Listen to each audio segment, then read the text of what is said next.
Keep vibe high. I just now saw that.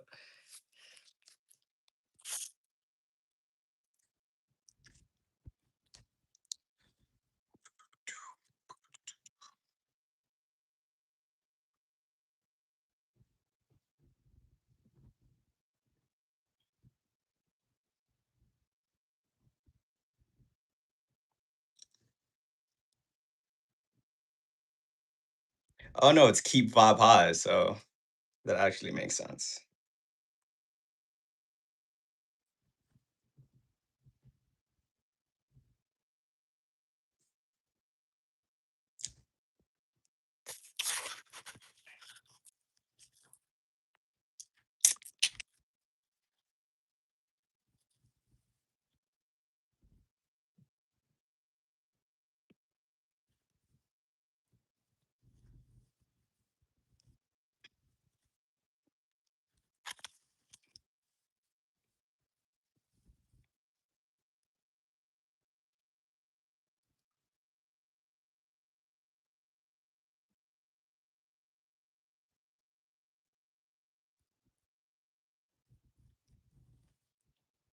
What's up, guys?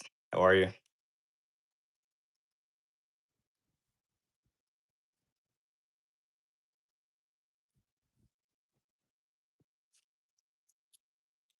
Alright, that's better. The camera was, like, super blurry right now. How are you guys?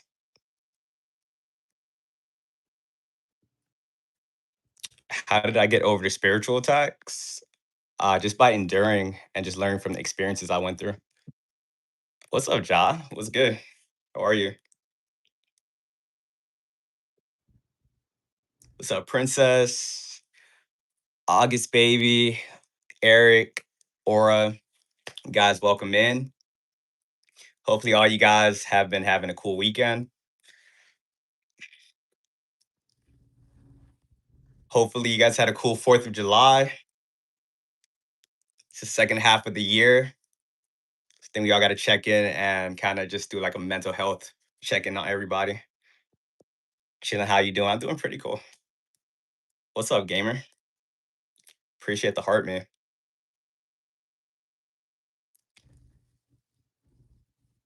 I just joined your membership. Thank you. And went live same time crazy. Synchronicity. What's up, Marlon? Do you read your Bible? I watch people that break it down. Another long weekend. Hey, you're not alone. What's up, May? Think someone just followed me. The Oni Shanna. Thank you. Also, guys, throughout this stream, you might be hearing fireworks. We live in a society where they will pop fireworks the whole month. It's all good though. Though, what's up? Hey, I love your content. You have helped me in numerous ways. Glad I'm able to give you clarity. Think someone asked what is RTS. It's just return to sender. And we're gonna go through all of these different ones and talk about specifically how it can help you. And of course, there's gonna be some protection things you can do that is not on this list. We're gonna get into ones that isn't even on this list as well, but these are the ones that I normally do throughout my days to protect myself. Thank you for the heart, man. But as you guys know how these streams go, keep tapping the screens. Once we get to 10K on the TikTok side, we will get started.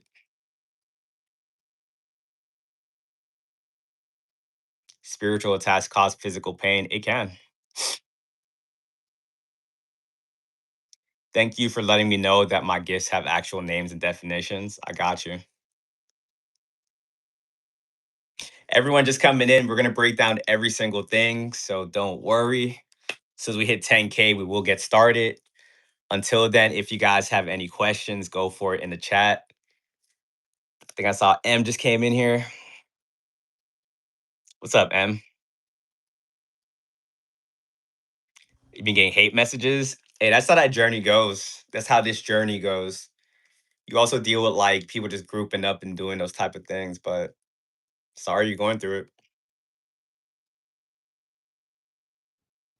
But yeah, guys, my name is You're Not Alone. I talk a lot about spiritual warfare. If you guys are new in this live, shoot me a follow. I'm gonna start going live every night at 9 p.m. Pacific, only because I really mess with the night crew. You guys are pretty dope. I was thinking about that too, M. Definitely want to change my number, but I'm too lazy to try to like. I know if I change my number, I gotta update on everything I be using. So it's like the only thing that be stopping me. So I really don't give out my number anymore. I have like two people that's like doing some weird stuff with my number. You live and you learn. We right at dawn. Hey TikTok, you guys are getting faster at tapping the screens. I think I'm gonna have to one of these days probably raise the amount. But as promised, once we hit 10K, we will get started. Uh we will be talking today about specifying the ways to protect yourself in spiritual warfare. Also keying in on these narcissistic groups, these covens, these cults, the G stalking. And we're gonna end it off just talking about the narcissistic individuals. Haven't seen you guys in a couple days. Hopefully, you guys been keeping your vibe high. Everyone in here, RTS is return to sender. Return to sender.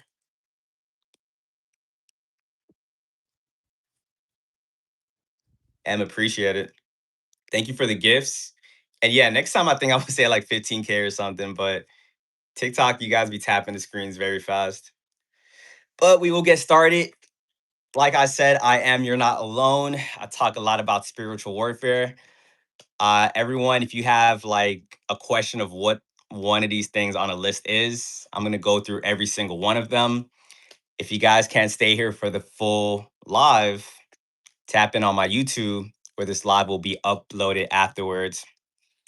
But just to kind of start from the baseline, everyone in here, just so we can see where you guys are at. If you guys know what spiritual warfare is, drop ones in the chat. And like I said, everyone that has questions about these different things, we're gonna get into it.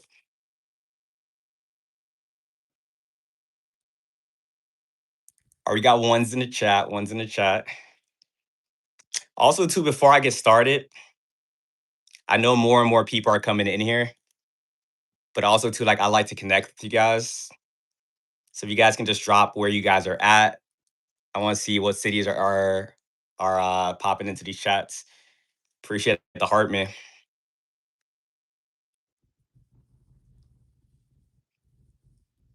Texas, Jamaica. Oh, Jamaica. Welcome in. South Africa, Cape Town, Jamaica. YouTube, what we got? What we got, guys? Where you guys reporting in from? Colorado, Seattle. I really like Seattle. I visited there one time, and I like the rainy weather. But I don't think I would like to live there like for a long period of time. Alabama, heaven, good one. Northern California, it's fire. Toronto, Canada. So we got a lot of people like all around the world. And like I said in the beginning of the stream, I want to check in with you guys. I haven't done a live like in 2 days. Everyone right now, mental health wise, 1 to a 10, where you guys at?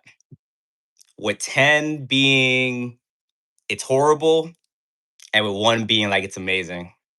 Where you guys at? And on top of that, keep dropping the places that you guys are from. Someone said 100, 4, 9, 1, 1, 3, 5, 3. It's kind of like all over the place. That's why I like doing these streams as well too, because people just get to come in here and whatever you guys are going through, you guys just get to have that off your mind for a little bit. Whatever you guys are going through, just know you guys aren't alone. That's why I have this account to let you guys know that whatever you're going through, other people are going through the same thing. So That's why I can make a video. People be like, "How do you know this? Are we all going through the same things?" That's kind of how it is. It's the second half of the year, guys. Don't let these demons get to you. You guys already said, well, a lot of you guys already put that you guys know what spiritual warfare is. For those of you guys that don't know, it definitely is a real thing. Spiritual warfare is out here to try to make you crash out. All the people like that put the numbers down in the chats, the people that are going through it, they know what's happening. They know that people are attacking them. It's not by accident, it's not a coincidence. In this reality, there's no such thing. If people are attacking you, if people are trying to get you out of character, all of that is spiritual warfare. Anytime you guys get into a lower vibe, you guys get depressed, you guys are thinking to yourself, man, why is this happening? That is spiritual warfare. We got to understand that we aren't our thoughts and that our thoughts are being manipulated every single day. And that's why you have to be aware at all times because how they will manipulate your thoughts, people can be used as like NPCs. This matrix can throw like just some type of propaganda at you. These random weird events that be happening back to back to back. But there are ways to protect yourself in spiritual warfare. And that's what we're going to talk about today.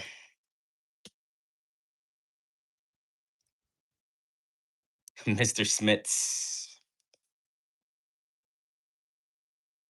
So, the first thing we're going to get into, guys, is something I talk about a lot. It's celibacy, SR. Every time I talk about SR, anytime I say I'm on SR, a lot of people in the chat, like, what's that?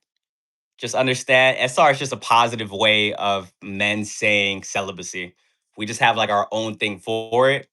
Basically, though, they're the same thing. That is going to be something very powerful to protect yourself in spiritual warfare. Some of you guys know it protects you.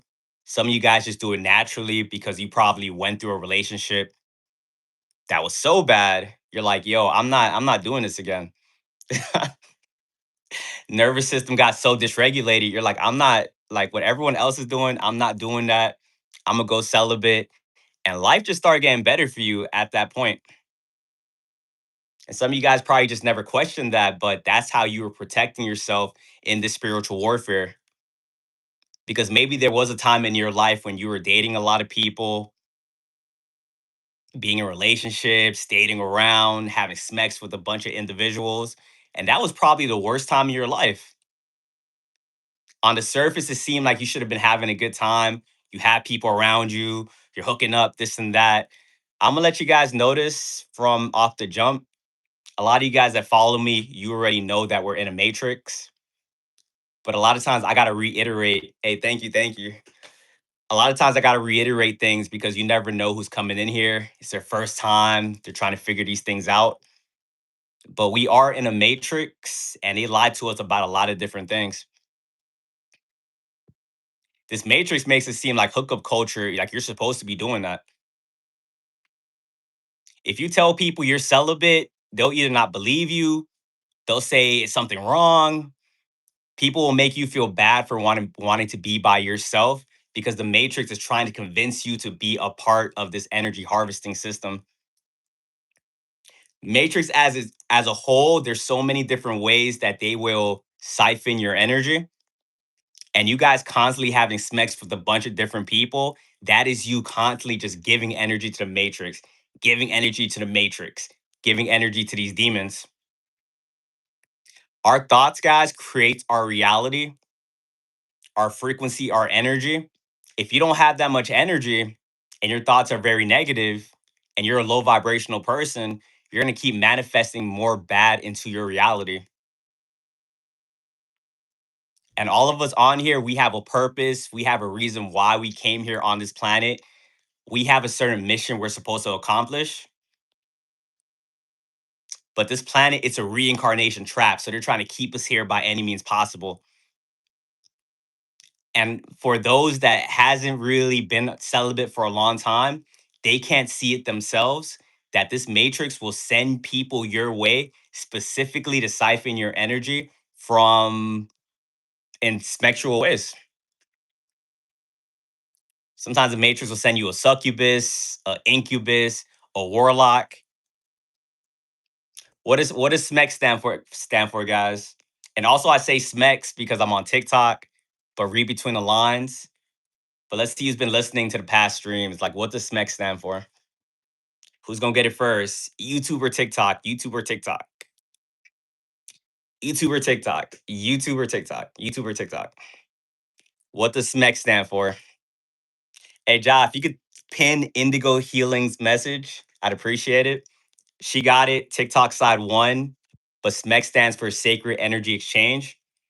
Know that when you sleep with a demon, it's not just a surface level thing. You're giving that demon energy. And SMEX is not a bad thing. I'm not going to be on these lives saying like, "Don't ever have it. It's horrible. Stay away from it." Having SMEX with a demon is one of the worst things you can do. If you have SMEX with a lower vibrational entity, they're going to be boosted up from your energy. Spectral energy is one of the most powerful energies in this reality. And if you keep giving it away, like these demons will do spectral magic on you guys so they can destiny swap. If you keep having smecks with the demon, you'll keep giving them your energy, keep giving them your energy. Then that demon's able to use your energy to manifest better into their life. But then you don't have that energy to protect you. Now, guys, this is a spiritual warfare. If you guys aren't protecting yourself spiritually, you guys leave yourselves open to getting attacked. So if you guys are out there, you're like, I'm lonely, and you want to go sleep with a demon, hey, be my guest. I'm not even on these lives to tell you guys what to do. I don't want to be that type of person. I'm gonna only tell you how I move, and you guys could probably take the example, or some of you guys have to like learn these things for yourself. That's what I'm kind of understanding with this reality. Human beings hate to be told what to do. A lot of you guys that stay in this chat are people that already understand me because you've seen it with your own eyes. Some of you guys will like just listen without going through it yourself, but some of you guys have to go through it. You have to go out there, go fall for a demon, give them all your energy, have that demon trick you with love bombing, thinking that demon's gonna be with you forever, just for them to take all your energy, discard you. Now you're depressed. You're like, what's going on? Your life was good before you met that demon. Now you got fired from your job. Your friends don't want to talk to you anymore.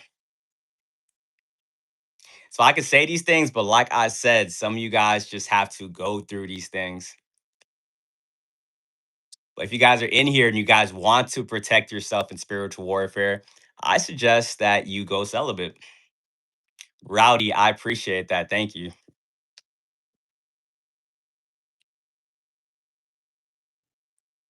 And what is celibacy and what does SR do?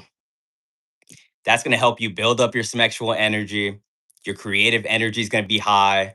You're going to be able to manifest faster, better into your life. You're going to be a lot more confident, assertive. Celibacy is amazing, but like I said, this matrix is going to make it seem like it's a bad thing to do it. Don't believe me? Go out into the matrix, talk to one of your friends that's not awakened. Tell them to go celibate. Tell me what they're going to say to you. Some of you guys in the chat, what's going to happen if you tell your friend to go celibate that's still in the matrix? Or you tell your friend, go, hey, hop on SR. Just hop on SR. Remember, guys, when you exit the matrix, you can't talk to a lot of people about this stuff.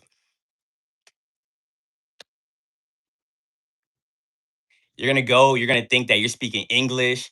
You're gonna think you're giving them the laws of the universe, and they're just gonna listen to you, and it's gonna be amazing. You could potentially have someone turn on you and become an enemy.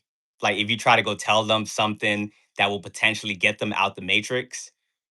Because remember, we're dealing with NPCs, and these NPCs are defending the same system that is keeping them as a slave. You go right now, tell your friend, like, hey, look, I've been celibate for a year. It's really done me wonders. My life has been amazing. I made all this money. You should do it too.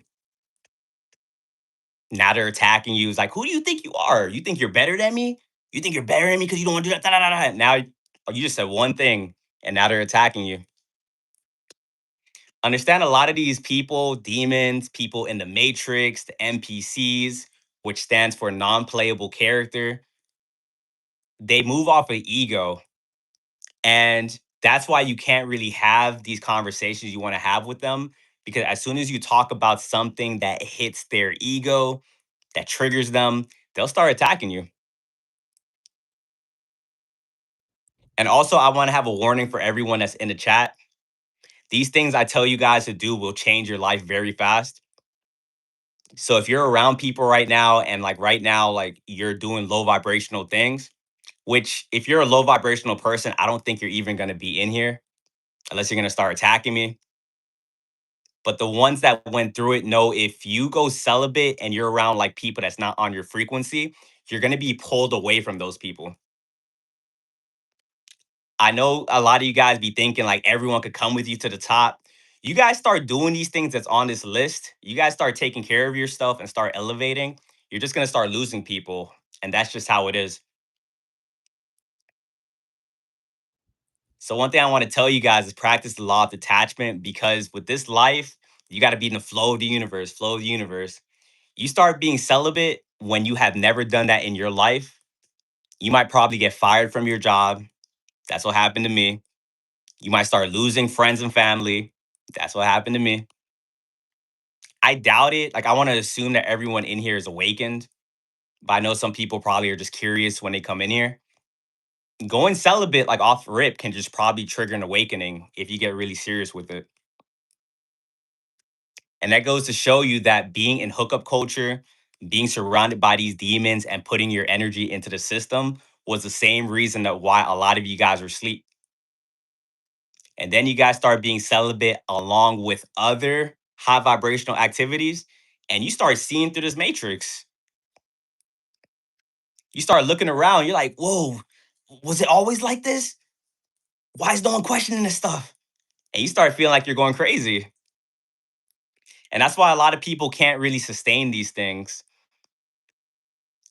A lot of people know what they're supposed to do, but as soon as they start doing it and things start changing, they get scared and they run right back to the matrix. Many are called, few are chosen.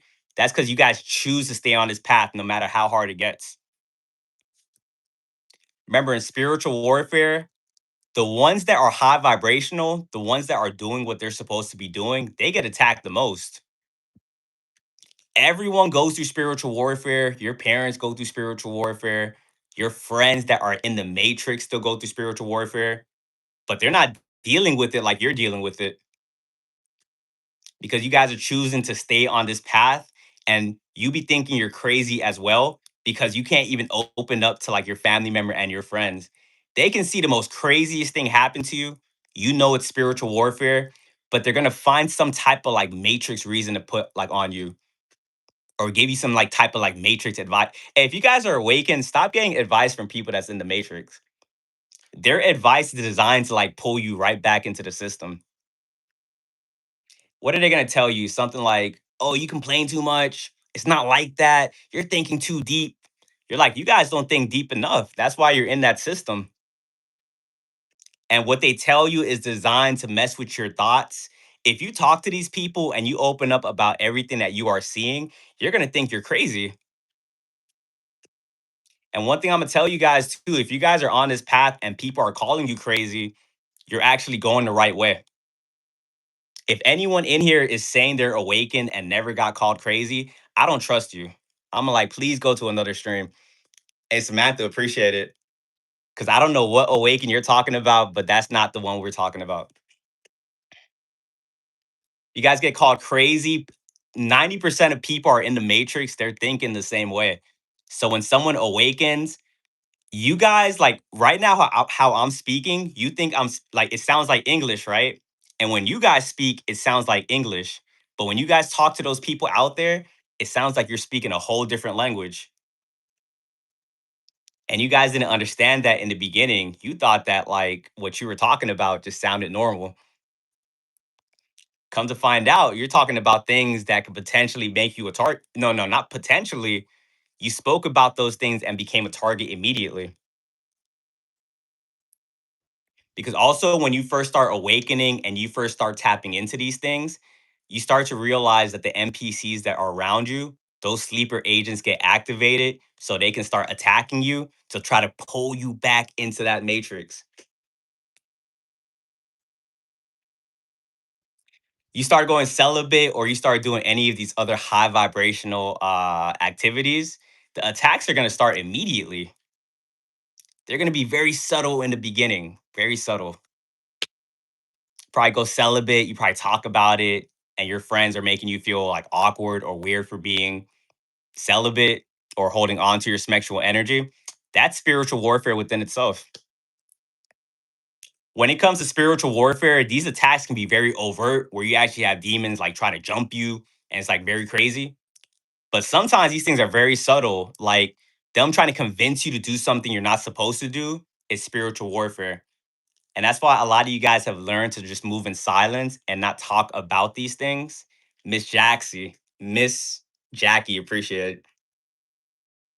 You guys have learned to move in silence and not tell people what you got going on because the advice that they be giving you is advice that could potentially just be throwing you off.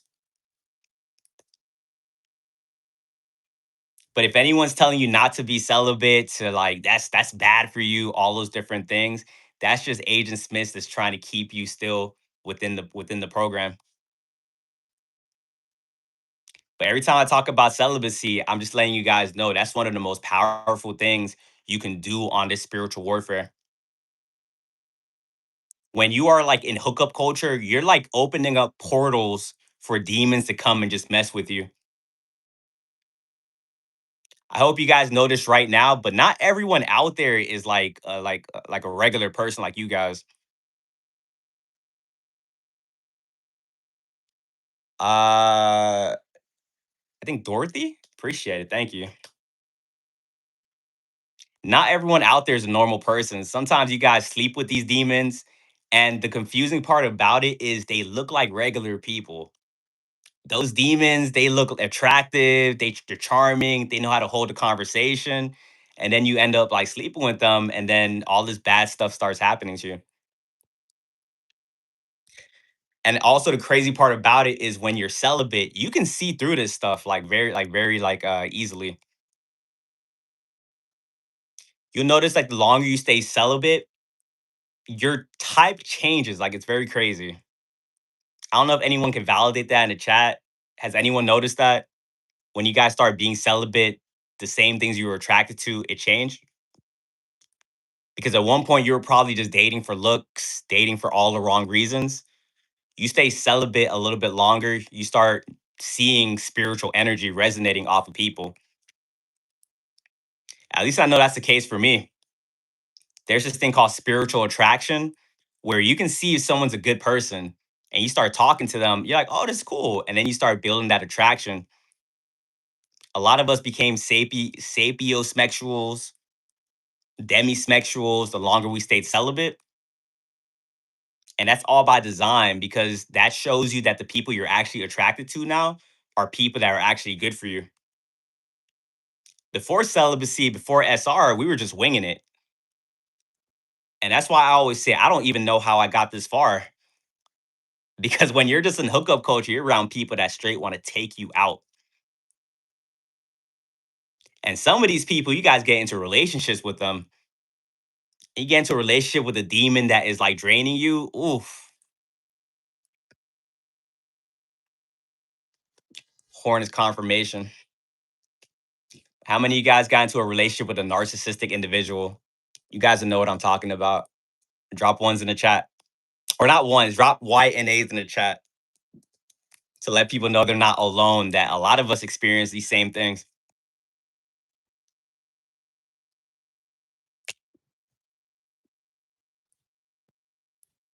7 years, 16 years. And these people can attest, these narcissistic demons almost took you off the face of the planet. At least it woke us up though. It woke us up. Now we're able to see, like, oh, wait, there's actual demons out here. And I got to find ways to protect myself. And celibacy is one way to protect yourself.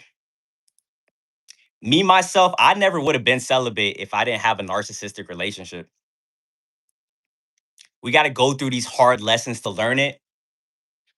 And this is kind of crazy because if you guys read the Bible, that Bible is littered with truth, whether you're religious or not. But even in the Bible, they said you shouldn't have sex until you're married. And you probably read that from like a 3D type of mindset. Like, what? Huh? I'm not doing that. Come to find out, that rule is in there to protect you from the demons that are out there. Because these demons want your sexual energy so they can manifest for themselves. And they don't want to leave you with anything. And that's why they'll get with you. And as soon as you don't have that energy anymore, they will discard you. And the sad part about it, a lot of these vessels don't even know they're being used.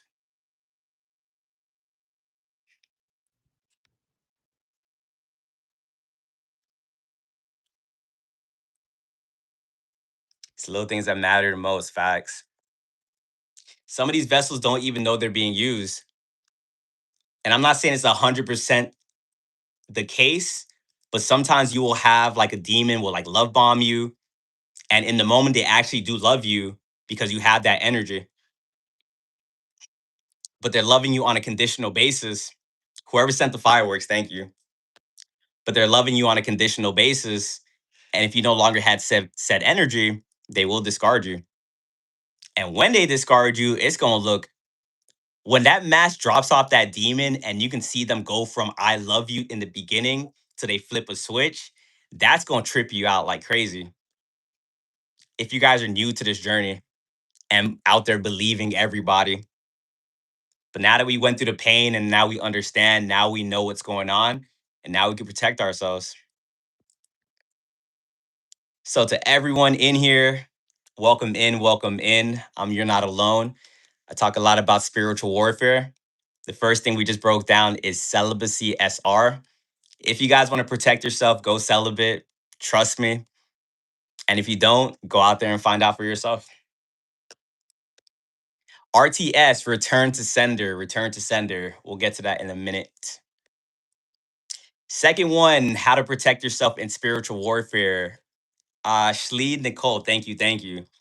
Your spiritual gifts. For all the new people in here, spiritual warfare is designed to make you want to crash out. It's designed to, when people poke at you, when people want to rage bait you, get you out of character, there is something we have that kind of balances the tips and like the scales in our favor. When I was growing up, I used to think that, man, like, is everyone like this? We're outnumbered. Where's the backup? I can't do this. People always grouping up on me. You stay on the path, you learn what you got to learn. You start to realize, hey, you're really powerful. And you start to unlock these spiritual gifts. That's going to protect you, but you got to listen to it and you got to learn how to use it. Where are my psychics in the chat? Where are my people that are spiritually gifted? Drop ones in the chat. Where are my people that have the gift of discernment? Where are my people that get visions of the future? Drop ones in the chat. Once you start tapping into that stuff, it makes spiritual warfare a whole lot more manageable because now you realize that these demons, they operate within the darkness, they operate in deception, they operate in you not knowing. Once you go through that trauma, you learn what you got to learn, you raise your frequency, you start tapping in, you start to see that you see these things like you just see it. You just see it. Other people aren't going to understand you, but everyone that's in this chat right now, we know exactly what you be seeing. You probably first start unlocking your gifts. You thought you were crazy. You're like, am I really seeing this? There's no way someone is that weird. There's no way there's someone that's that demonic. Hey, hate to break it to you guys, that's the reality that we're in. Not only are they that demonic, not only are they that weird, they're way worse than you can possibly fathom. Hey, T, appreciate it. Hey, you two side, you guys are going crazy. Thank you, thank you. So for a lot of us, it took us a while before we were able to actually walk confidently in our gifts. And I understand this whole chat. There's like the advanced ones, there's the beginners, there are average ones that's trying to figure it out. So maybe some of you guys are in here right now and you're still like, am I seeing this correctly? Am I not? Hey guys, everyone in the chat, if you guys unlocked your discernment and you feel something coming off of somebody, you're not feeling that for no reason. If you cleared out your trauma, if you cleared out those blockages at that point, if you're feeling like something is off about somebody, there's probably a reason why you're feeling that. But once you start tapping into your spiritual gifts, like you're still fighting with your human side. We're all spiritual beings having a human experience. A lot of us, our intuition be fighting our logical side.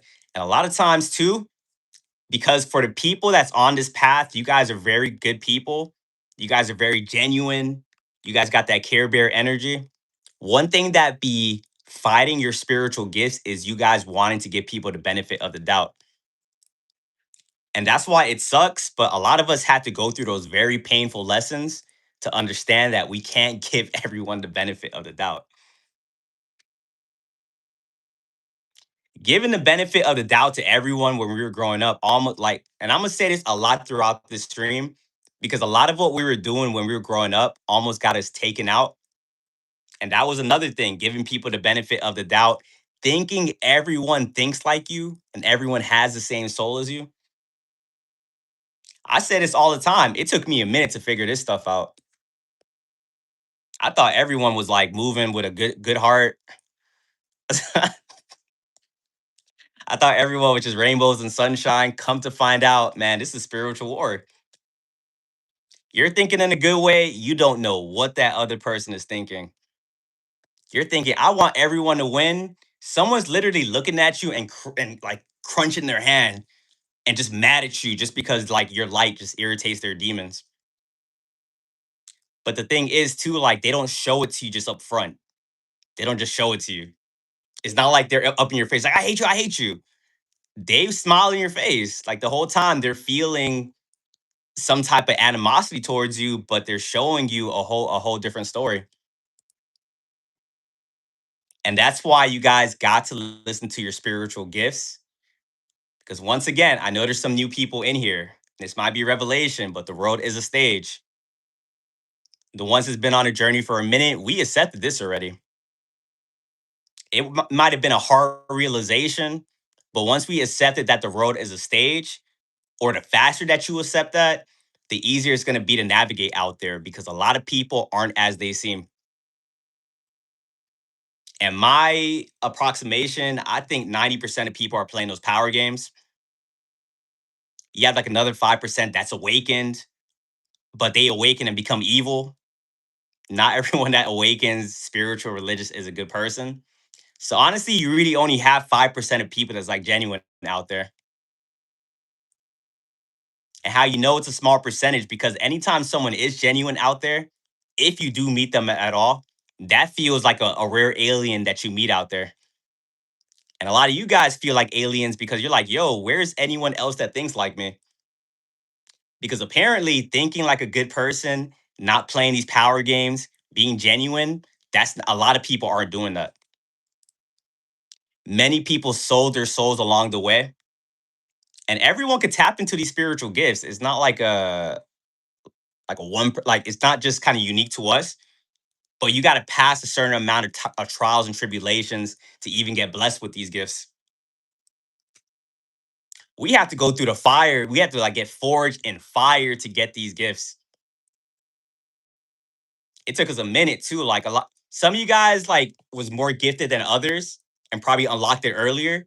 But a lot of us had to go through narcissistic family systems, getting betrayed, getting cheated on, narcissistic friendships, jobs.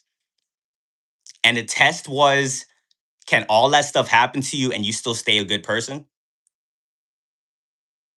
And I can't really speak for you guys. I just know me. I can't, no matter what I went through, I'm like, I'm not gonna be evil. Like I'm never gonna play the game that these people are playing. And a lot of you guys feel the same way as well. Like you kind of just accept that this stuff isn't fair. And you're like, all right, hey, it is what it is.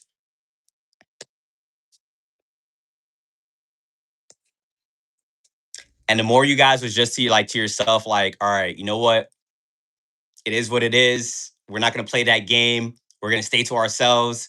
Eventually, God kept watching you, watching you, and watching you. And it's like, all right, you passed the test. And now you're going to unlock your spiritual gifts.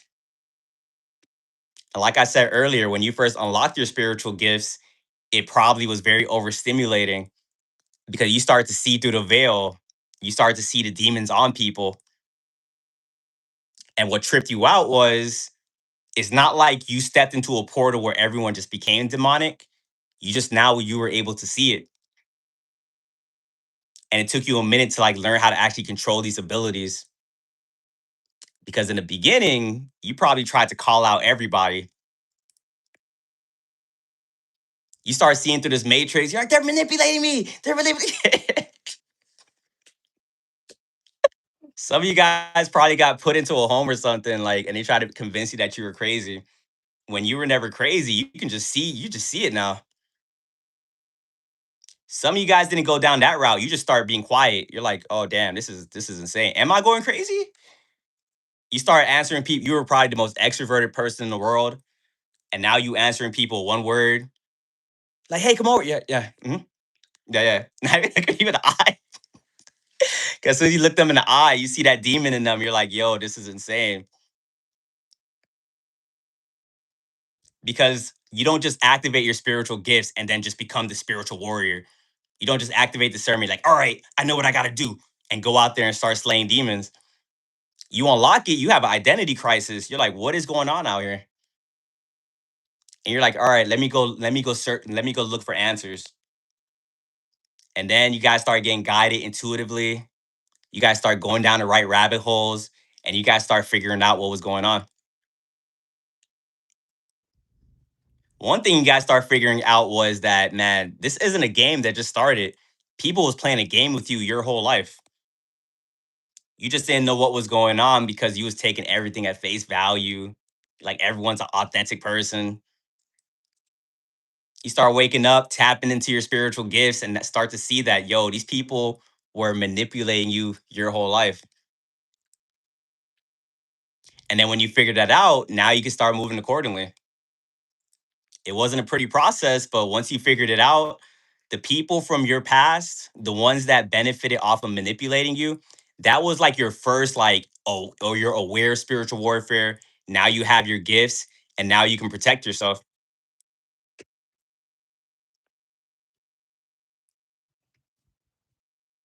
And they knew you were different too. Like when they came back around you, some of these people you cut off, some of them you still had to kind of be around, and they sensed you were different because you just wasn't moving the same way.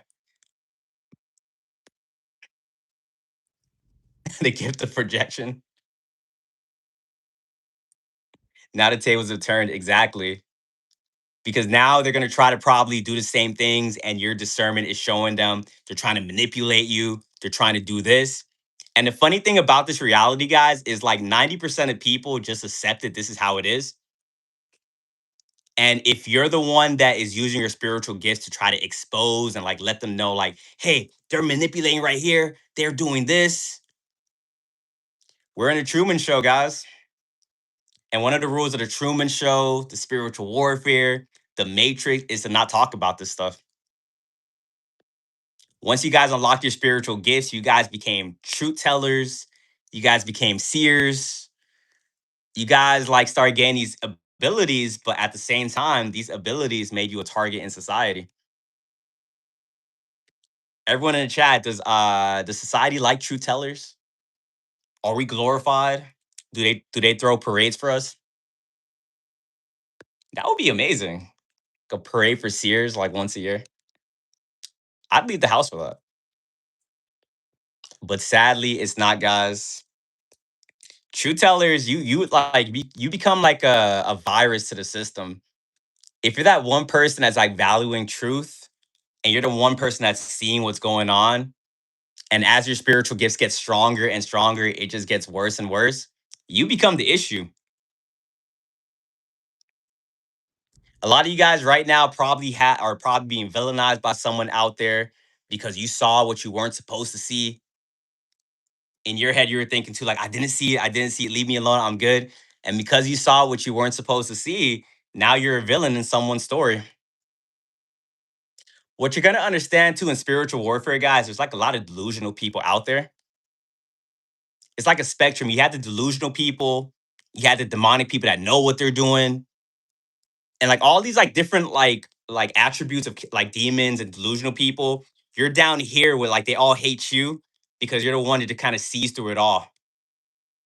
The more information you got, the higher your frequency went, the more you start tapping into your gifts. You start to be able to like not only see the demons on people, but you can like observe people. You can see why they do the things that they are doing. Plus, with your God given discernment, God reveals things to you about people as well. Sometimes you don't even want to be seeing these things, and you hope to God that this is not correct. You're like, please, like, yo, look, I just had like a weird person last month. Can I get a break, please? I don't want to be seeing this. And we're in a Truman Show, so this stuff's always going to go the same way. If you see that red flag the first time and you're like, please don't let it be, give it a couple days. Give it a week later. That second red flag gonna come to show you exactly who that person is. And then the countdown begins because the responsibility of having spiritual gifts is if you see something about somebody or you know you're supposed to get away from something and you ignore your spiritual gifts, you're gonna get like obliterated.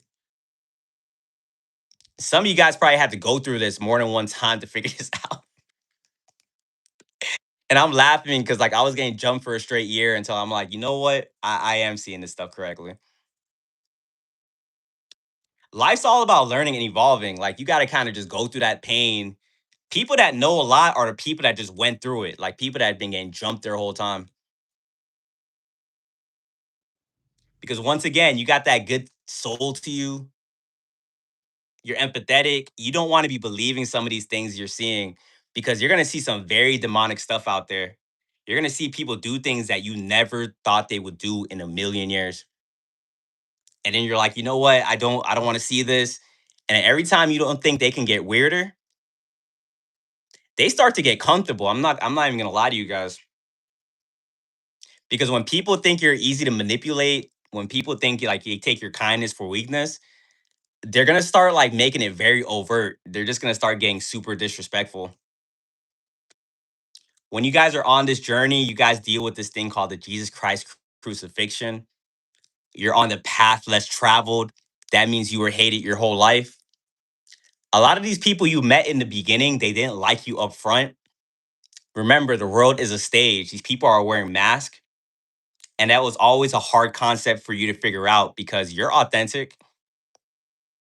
But a lot of these people didn't like you from the beginning. And when that mask drops, you don't want to believe it. But when that mask dropped, that was who they were from the very beginning. And it's like a night and day difference. So, like, once again, you don't want to believe it. Like, first, you had someone on their best behavior. They were so kind, they were so giving.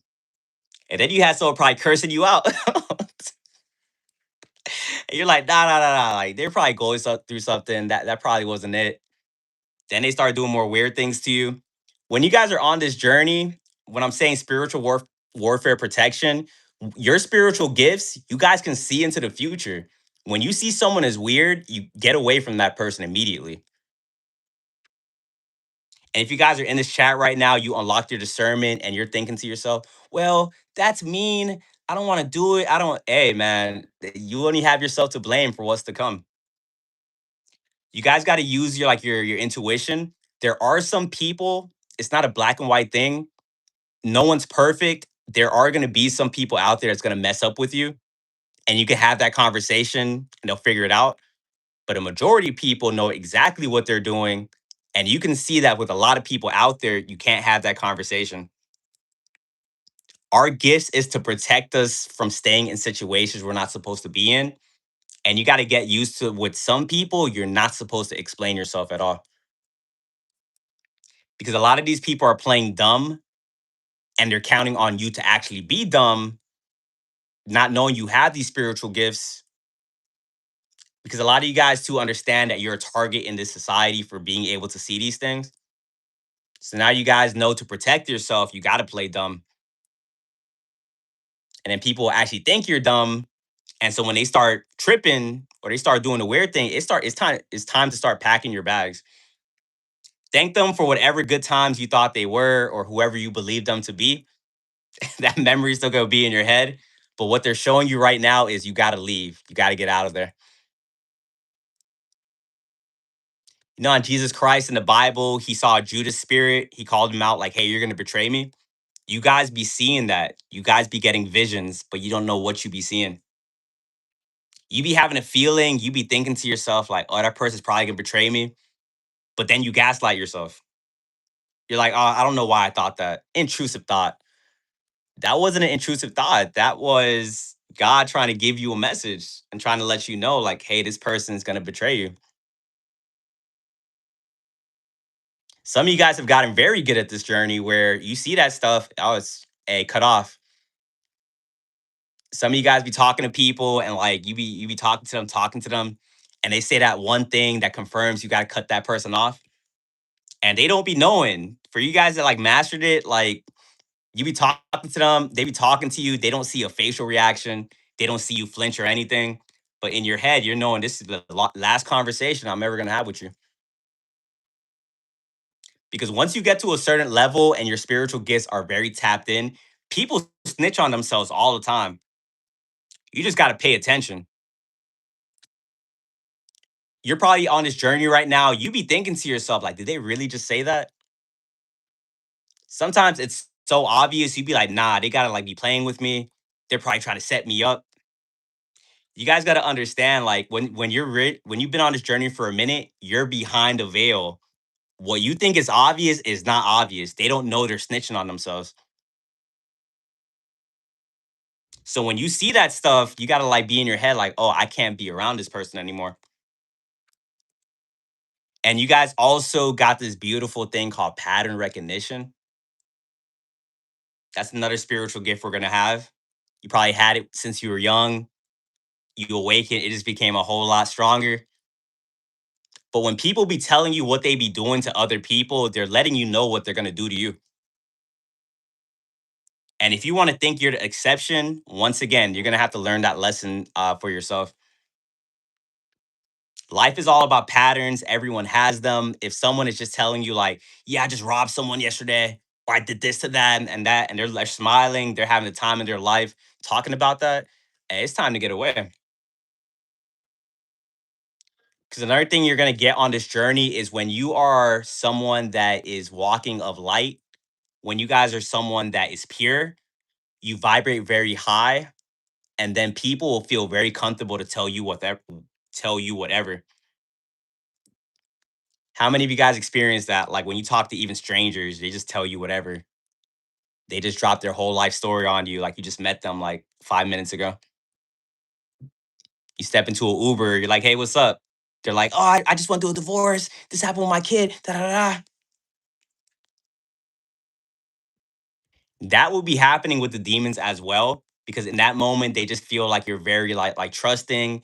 You have a trusting aura. They'll end up telling you something they're not supposed to tell you, and at that point, you got to see it for what it is, and then be able to step back. But if you're getting all these visions, these dreams, and you're like, no, they're not like this.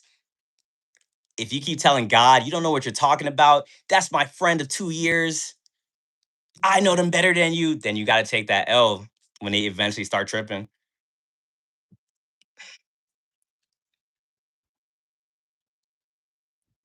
And the thing is, guys, if you guys get proximity to a person for too long that didn't deserve to be in your life, and you saw it from the jump, you could potentially have like a stalker on your hands. And I'm gonna save that conversation for like the next slide. But we're gonna get into like specifically like G stalking, these narcissistic groups. And you guys know exactly what I'm talking about. But there is a danger when it comes to when you don't cut off someone when you're supposed to. Because if you know better and still choose to like ignore the signs, our punishment has to be in a way to make sure we don't do this again. Because we're all guilty of it. Everyone has someone out there right now that we were supposed to cut them off. Like we knew they weren't a good person. Now, the reason why you didn't cut them off fast enough could vary. Some of you guys are naturally curious people, so you want to study them for a little bit. Like, I've never seen this level of weird before. Some of you guys are truly like the beginning of this journey, still thinking everyone is a cool person. Those people got to go through it. Like they're still kind of new to it. Whatever the reason is, though, like keeping them around too long will make that separation even more painful. Because as we know, when you cut access to a demon and they were already used to your energy, they start doing some weird stuff. And I know you guys have some stories in the chat. People be doing some weird things. Start stalking you, start telling other people, I cut them off, I cut them off. Start making you a villain, start lying on your name. And you're like, yo, that was a crazy person. And now they got nothing to lose. Now they're just showing themselves up front. And that's what would be tripping you out because, like I said, these people pretend very like it. They can actually be like real life actors because who you will see them afterwards, you're like, yo, this, and that's exactly who they are. When they start kicking and screaming, now they have no like point in hiding because you see who they are. In the spiritual warfare, guys, we were put down here to expose these demons, to collapse these illusions when it comes to these toxic systems, but we don't do it in an overt way. We shine so bright and we have these gifts that people expose themselves like we don't really be doing anything. All these demons we meet, we're never like, all right, I have this master plan. I'm gonna expose you, I'm gonna checkmate you. If anything, like a lot of us just want to be left alone. We notice a demon in our presence, we're like, please leave me alone, please leave me alone. Don't notice me, don't notice me. But every time, like it's weird. Like your light attracts them, but they hate you at the same time.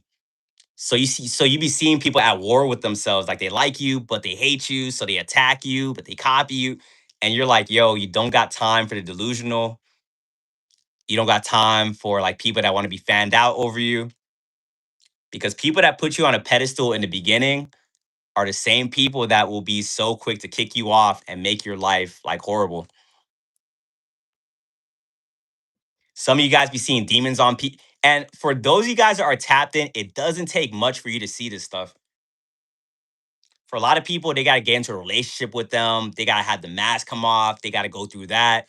And they're like, oh, they're a bad person, but I don't know if they're narcissistic. You got these gifts. They can say like one sentence and you're like, yo, that's a demon. You know that person at the job, everyone's like, yo, this person's amazing. They're an angel. They're cool, this and that. And they're probably telling you about this person while you weren't there. And then you walk in, they're like, hey, how are you? In your head, like, that's a demon.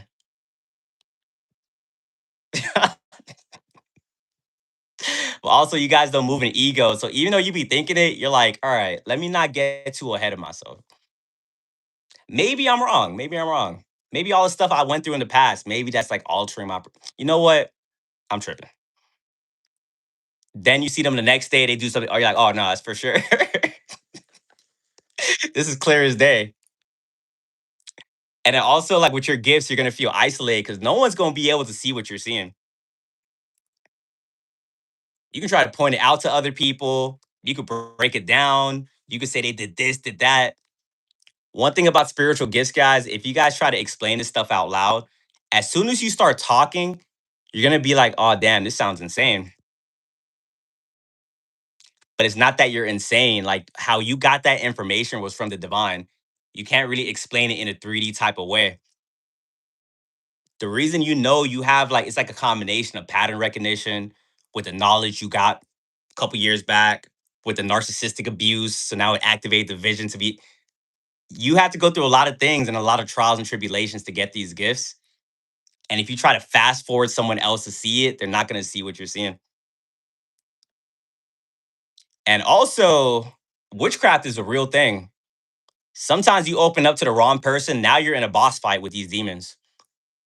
So be careful because these narcissistic people, they be doing glamour spells. They be having other people manipulated and under their spell and stuff like that. You can go open up to somebody's like, hey, I think that person's like this. They did that to me. They did that. And now that person got activated to start going against you. And you're like, what is going on? I didn't do anything. I was just speaking truth. You start letting people know you see what you see. You gotta like be you gotta be 100% that you can actually open up to this person. Because a lot of people is just the enemy, and you probably don't know that because you're so trusting. But a lot of you guys had to get betrayed over and over and over to be like, hey, you know what? I can't trust that much people out here. Some of you guys just went like, I'm not trusting nobody, and I don't blame you guys. There are some trustworthy people out there, but it's only like 5%. In my opinion, it's only like 5%. If someone doesn't think like you, have these gifts, open minded, empathetic, I wouldn't trust that person. Because remember, the world is a stage, people are playing characters. One witchcraft spell a lot of people are going to do to you is mirror you. They're going to mirror you, and you're going to think to yourself, like, oh, it's a cool person. Okay, I'm gonna open up to you. I'm open up to you. Boom, boss battle. Now you're in a smear campaign. Now they're attacking you. And like I said, you guys got to keep going through this stuff for you to understand it. But it's so hard because you guys be thinking still nice. So it's hard to tell yourself, like, all right, when I go outside, don't trust anybody. Don't open my mouth. Or I'm good. You go outside, someone start talking to you, you open up and meet. You're like, damn. That's why you guys got. It's like practice. Like you're not gonna notice stuff and then figure and just have this stuff figured out by tomorrow. Even all this information I'm telling you guys, the spiritual warfare protection, awareness is only the first step. You guys got to constantly like implement it. You're gonna make some mistakes. You're gonna open up to the wrong people and you're not supposed to. Got to go through it. But as long as you're constantly learning, like you'll be straight. And no one on this journey is perfect. Like I still make mistakes. If any spiritualist is coming on these lies, like you get to a point, you'll never mess up. Nah, those people are lying. Get off lie. They start going through like the worst with these demons. But understand that if you're constantly doing things to like up your frequency and protect yourself, you minimize these demons from doing something to you. And then anytime they do catch you lacking, if you're doing your shadow work, you'll figure it out and be able to elevate yourself to not make this happen to you again. And that's the cool thing about spiritual gifts because you'll understand that a lot of these demons, they just do the same thing. They'll do something to you and then think this is forever going to work on you. But a lot of you guys be learning in real time, and that's why I be proud of y'all because they attack you, and as soon as they attack you, you guys have a very curious mind. So you be thinking to yourself like, "What was that method? I never seen it before. How did I even attract this person into my reality?" You guys be like out the box way of thinking. So they're like, "This is forever gonna work on them." And that's how you know you deal with very delusional people because how do you keep trying the same thing over and over and thinking I'm not gonna see it?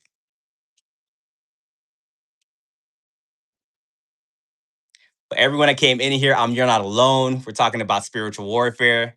So far, celibacy and your spiritual gifts are things that will be able to protect you. Number three, fasting. You guys got to start tapping into fasting. Fasting will definitely protect you very well in spiritual warfare. When you're in a fasted state, that's going to raise your frequency. That's going to give you clarity. You're going to be able to see through what's going on. A lot of the food they feed us is to keep us like in a lower vibration and we can't see what's going on. But trust me, if you guys start like fasting, you just start being like, if you think you have discernment now, it's going to get you to a point where you can really see what's going on. Me, myself, I do intermittent fasting. So I fast 20 hours every day. I eat in a 4 hour period. You guys should find a schedule that kind of fits your needs and that will help you. And whenever you guys are like really going through it, when these demons are getting very overconfident, you're getting jumped. It seems like every day you're going through something. Then a long fast is what you guys should do. One thing about this reality too is you guys are going to go on TikTok to get your answers, maybe YouTube, go outside. Understand that I even tell like everyone that's following me, like you don't have to listen to me. All the answers that you seek are within yourself. And if you guys are fasting and like you would like just get downloads throughout the day. And downloads is something that's really going to protect yourself in spiritual warfare because you just don't get downloads like while fasting. Like if you're doing high vibrational things every day, downloads are intuitive messages from God, source, your higher self that is letting you know what is going on. You just start piecing things together. And that's what you guys be doing on people as well. That's your pattern recognition. When you guys start thinking and piecing it together, like what this person is doing to you, that is you getting a download about them. Like I said, you guys don't even want to be seeing some of the things that you are seeing, but then you can't help it. So when they start tripping, sometimes people aren't even on your radar. Like you're not even like paying attention to this person. They slip up one time, now you're thinking, now you go in that's so Raven mode. Disassociate. You're like, I'll be right back. I gotta piece this together. And that's how like a lot of people that be plotting on you guys be seeing through this stuff like very easily. And if you guys are on top of this stuff, you're on top of your spiritual gifts, you're fasting, people are gonna be wondering, how do you guys know the stuff that you know? You guys are gonna start freaking out people, making people nervous. People are gonna accuse you of spying on them. They're gonna think they have a traitor in the group because they're gonna think, how do you have this information? Hey guys, whatever's done in the dark will eventually come to light. We can try to tell these demons too, but they literally think it's a game. And I'd be trying to put myself in the demon's shoes and think like, all right, if I had someone coming down the street and they said, what is done in the dark will come to light. I'm like, all right, that maybe does sound a little crazy. But if someone's speaking crazy like that, I probably wouldn't want to mess with them. And they always got to find out the hard way anyways. So like they'll like you'll tell people these things, or even if you don't tell them, they always think they'll be able to get away with things. Because one thing about this journey, it's all about evolving. It's about learning your lessons. And then if they learn their lessons, they can be able to see through this stuff as well. But if someone is a demon, that means they sold their soul and they gave up a long time ago. They don't want to learn anything. They're like, no, like I know it all. I'm above God. And if you think that, all right, you gotta deal with us now. We come around the corner with these spiritual gifts, divine protection. We're on top of what we gotta do. Because you refuse to grow, you gotta take the L. I'm sorry. But one warning I'm gonna give to you guys as well is like when you guys are very tapped in spiritual warfare and you guys are able to avoid all these different attacks. Remember, these demons are very delusional. So you're gonna be able to escape a lot of these demons and not let them do what they're gonna do. And they will get pissed off. When they can't get you, they'll be like, why are you like this? Stop. Rah, rah, rah." And you're thinking to yourself, like, if you just left me alone, this wouldn't be happening to you. And why are you mad at me that what your negativity isn't affecting me? And that's why these demons, it's all about control at the end of the day. We're going to talk about narcs a little bit later in the stream, but these demons just want control. And when you guys are protected, you guys remove their control and you guys start noticing, you guys see in real time, these people start freaking out. How many of you guys made a narcissist like malfunction out there? Drop ones in the chat.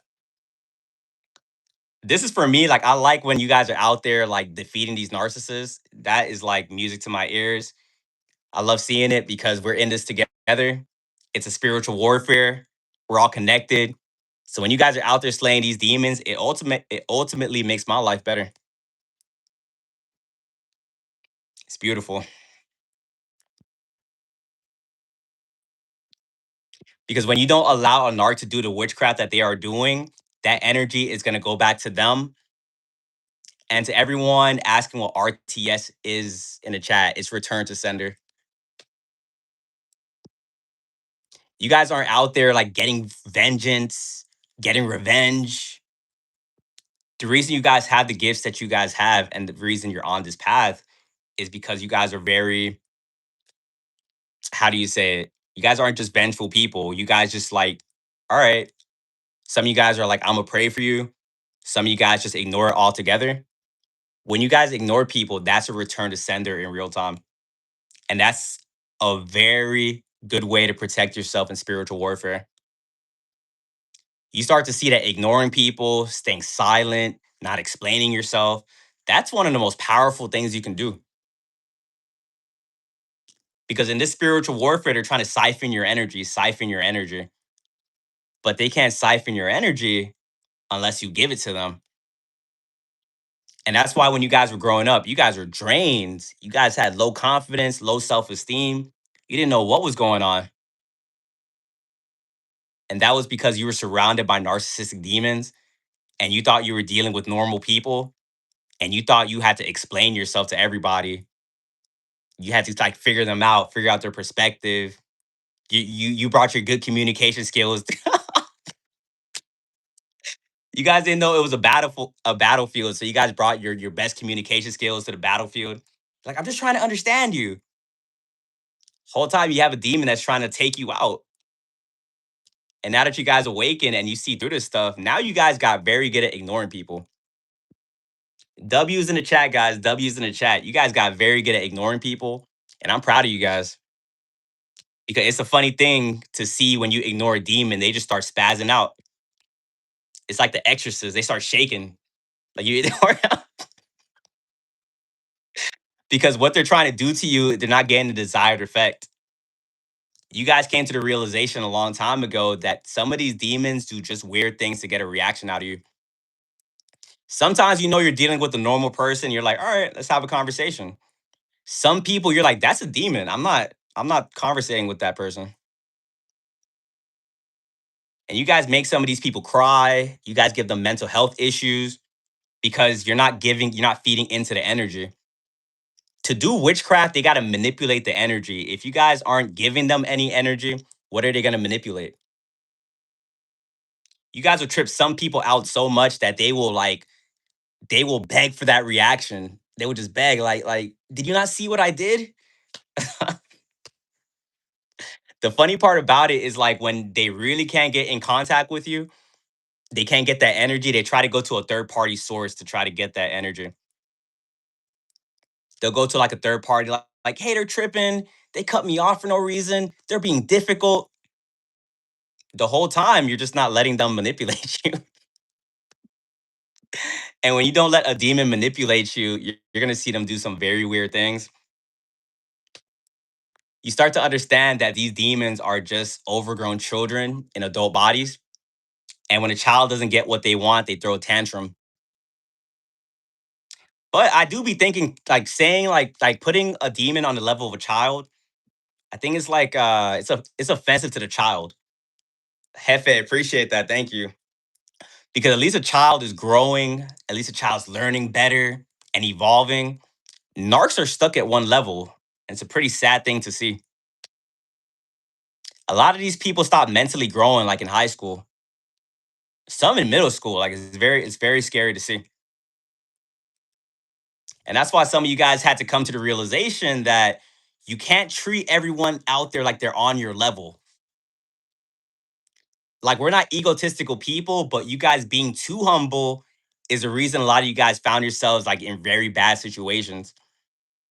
Sometimes you got to look at somebody and be like, "Oh, that's a demon that's like mentally like in high school. That's why you're doing like these weird games." And once again, it took you guys a minute to understand that.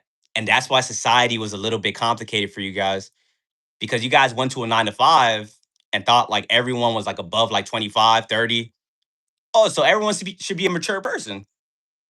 Come to find out, you go into that 9 to 5, it's like high school, like all over. They got the popular people, they got the cliques, they start gossiping to you, they start bullying you, and you're like, what are we doing? And then you probably think that you got unlucky, like, all right, it's probably just this 9 to 5. Hey, it's everywhere. I'm not gonna lie to you guys. Once again, some of you guys probably just started this journey, so that's like a realization. The advanced ones, we're in the house. Like we're tired of this stuff. A lot of us, like we understand the planet's eventually gonna get to the 5D. Some of us is like, yo, just tell us when it's like there because the amount of games you're gonna have to deal with people, it's like maneuvering through like a minefield when you go out there. Some of you don't go outside unless it's absolutely necessary. Because every time you go outside, you gotta start entering like a boss battle or something. When you guys are high vibrational people and you're on this journey and you have a calling, these demons are going to try to get your energy by any means possible. And do know this, a lot of people are watching you guys and a lot of people are studying you because they're trying to figure out your weakness. So once again, you guys can't be opening up to everybody because you might think you're having a normal conversation with some people, and some people like, why is that person so quiet? Let me figure them out. It's like you said information about them. And once again, we were forged in the fire. Some of us had to go through this and learn this the hard way. We keep opening up to the wrong person. They keep gossiping about us, trying to take us out. We're like, you know what? I'm gonna stop doing that. For those of you guys that's in the chat right now, and you're like, you know what? Nah, nah, hey, learn the lesson right now that I'm telling you, or go through it. Ignoring is your best weapon when someone's trying to get that information. But I understand you can't do that with everybody. So at that point, you got to learn how to like conversate in a way where like you're talking, but you're not really giving them like information. Especially at a 9 to 5, guys, understand that like you might think everyone in there is trying to be friends and stuff like that. If you guys are currently having to work a 9 to 5, go in there, make your money, and go home.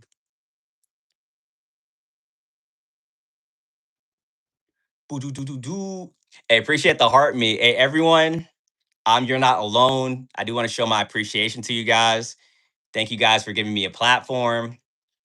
If you guys are on my TikTok side, subscribe to the YouTube. This live is going to be uploaded afterwards. But I sincerely appreciate you guys. Another way to protect yourself in spiritual warfare is going to be alchemizing. If you guys know what alchemizing is, drop ones in the chat. Ones in the chat. Change to unity. Appreciate the follow. And thank you guys for the gifts. I do see it. I be tapping into energy to talk about these things. So sometimes like I don't be responding to it, but I do appreciate it. Alchemizing. Once you guys become a master alchemist, these demons can't do anything to you because you know how to turn negative energy into a positive. When you were growing up, you probably was reacting to everything. Everything they did to you. You were like, why are they doing this to me? Like once again, you're putting everyone on your level and you're projecting yourselves onto other people. So you know you wouldn't do that to somebody. So you're trying to figure it out. You're trying to gain understanding of why this is happening to me right now. And then when you awaken, you start to realize, oh, this is a war. Like people are attacking you to get said energy by any means possible. And then when you figure that out, you're like, oh, damn, then like, how do we fight back? Like, what do we do? And then you start to realize that whatever someone throws your way, like you gotta look at life like everything is energy. And when these demons send a negative attack at you, you gotta imagine like a physical entity coming your way. And when that energy hits you, you can either ignore it like we talked about. That's gonna make the energy bounce off of you and go back to the other person. Smart technology, appreciate it. And that's the return to sender. Or it can have the desired effect of what it's supposed to do. Like the energy will hit you, and then you embody the energy, and then it makes you angry, it makes you sad, it makes you depressed. But then you also have alchemizing where they send that negative energy your way, and you find that way to make that negative energy a positive, and then you can use that positive energy to help you elevate. So you guys have options in the spiritual warfare. It's not like all bad. You guys got to like you guys got to understand when to use a certain tactic, and that's when your intuition is really going to help you out. I could probably give you an example. Like I don't really be reading like all the comments, but understand that like when I do these lives right here, guys, like spiritual warfare starts immediately. As soon as I hit that go live button on like TikTok and YouTube, a beacon goes out. A beacon goes out to the other high vibrational people. You guys come in ready for duty. But then you got the low vibrational people, they feel that energy too, and they want that energy. So spiritual warfare is they're sliding through TikTok, YouTube, they see the live, they hop in here, and then they're gonna start attacking me because they want said energy. Now, when they send me that energetic attack, I could be reading all the comments. They could say something like, "Hey, you're ugly, stop talking, da da da." Remember, spiritual warfare is designed to make you hop off of your purpose, to stop doing what you were here for. If I didn't know about any of this stuff, like I'll be feeding the energy of that energy vampire. Like I'll stop the whole stream and be like, "Why are you calling me that? I know I'm not ugly. Stop, stop. My mom says I'm not ugly." But then you understand when you do that, you're giving that energy vampire like energy.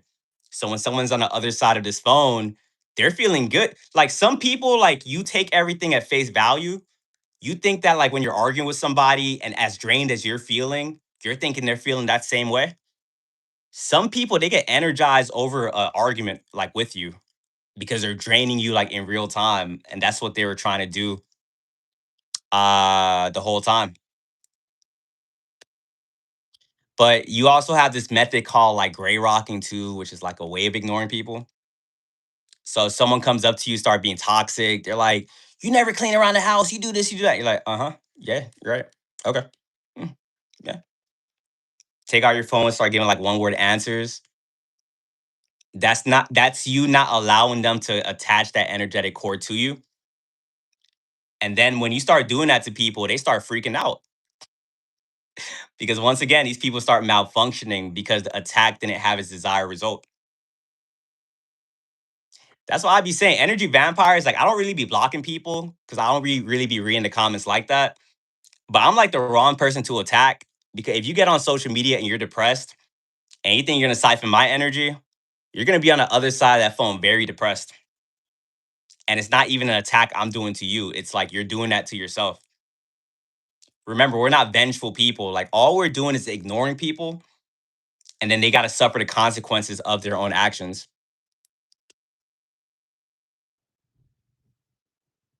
Alchemizing as well. What's like another way you can alchemize? Like, so you take that negative energy and you turn it into a positive. If you guys have a creative outlet, like for example, if you guys make music and you have one of these demons throw an energetic attack at you and do something very demonic, you can take that energy and make the song of the song of the summer. A lot of these demons have demonic assignments to come into your life, cheat on you, to break you, to make you depressed, to make you want to give up. Now that energetic attack hits you, if you stay in that energy and you just go to your house and you're crying and you're just on the bed just eating ice cream and you're like, "Why did they do that to me?" That demon is winning. But if you take that energy, you're like, "You know what? I'm gonna go channel this pain. I'm gonna put it into a song or something." And now you have one of like the best songs ever because that's like authentic pain. And that's what these artists are doing. Me making videos about these situations. This live right here is me alchemizing said energy. All those demons thought that what they did to me was going to knock me off my path and make me want to give up. I just took what they did to me and I'm just talking about it now.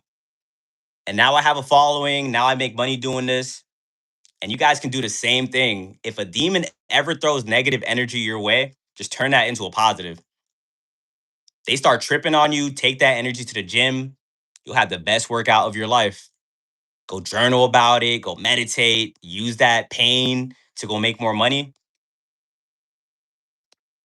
And then when you guys start making like when you guys start to become master alchemists, which a lot of you guys in here are already, I could feel the energy. Like I know how to read energy. Even some of you guys probably don't even know what that word is, but you're doing it without even knowing it. Once again, you're gonna piss off a lot of these demons because these demons, which is kind of crazy, like some of them are spiritual, like which is the funny part. In the Bible talks about them like Pharisees. It's like a cool analogy.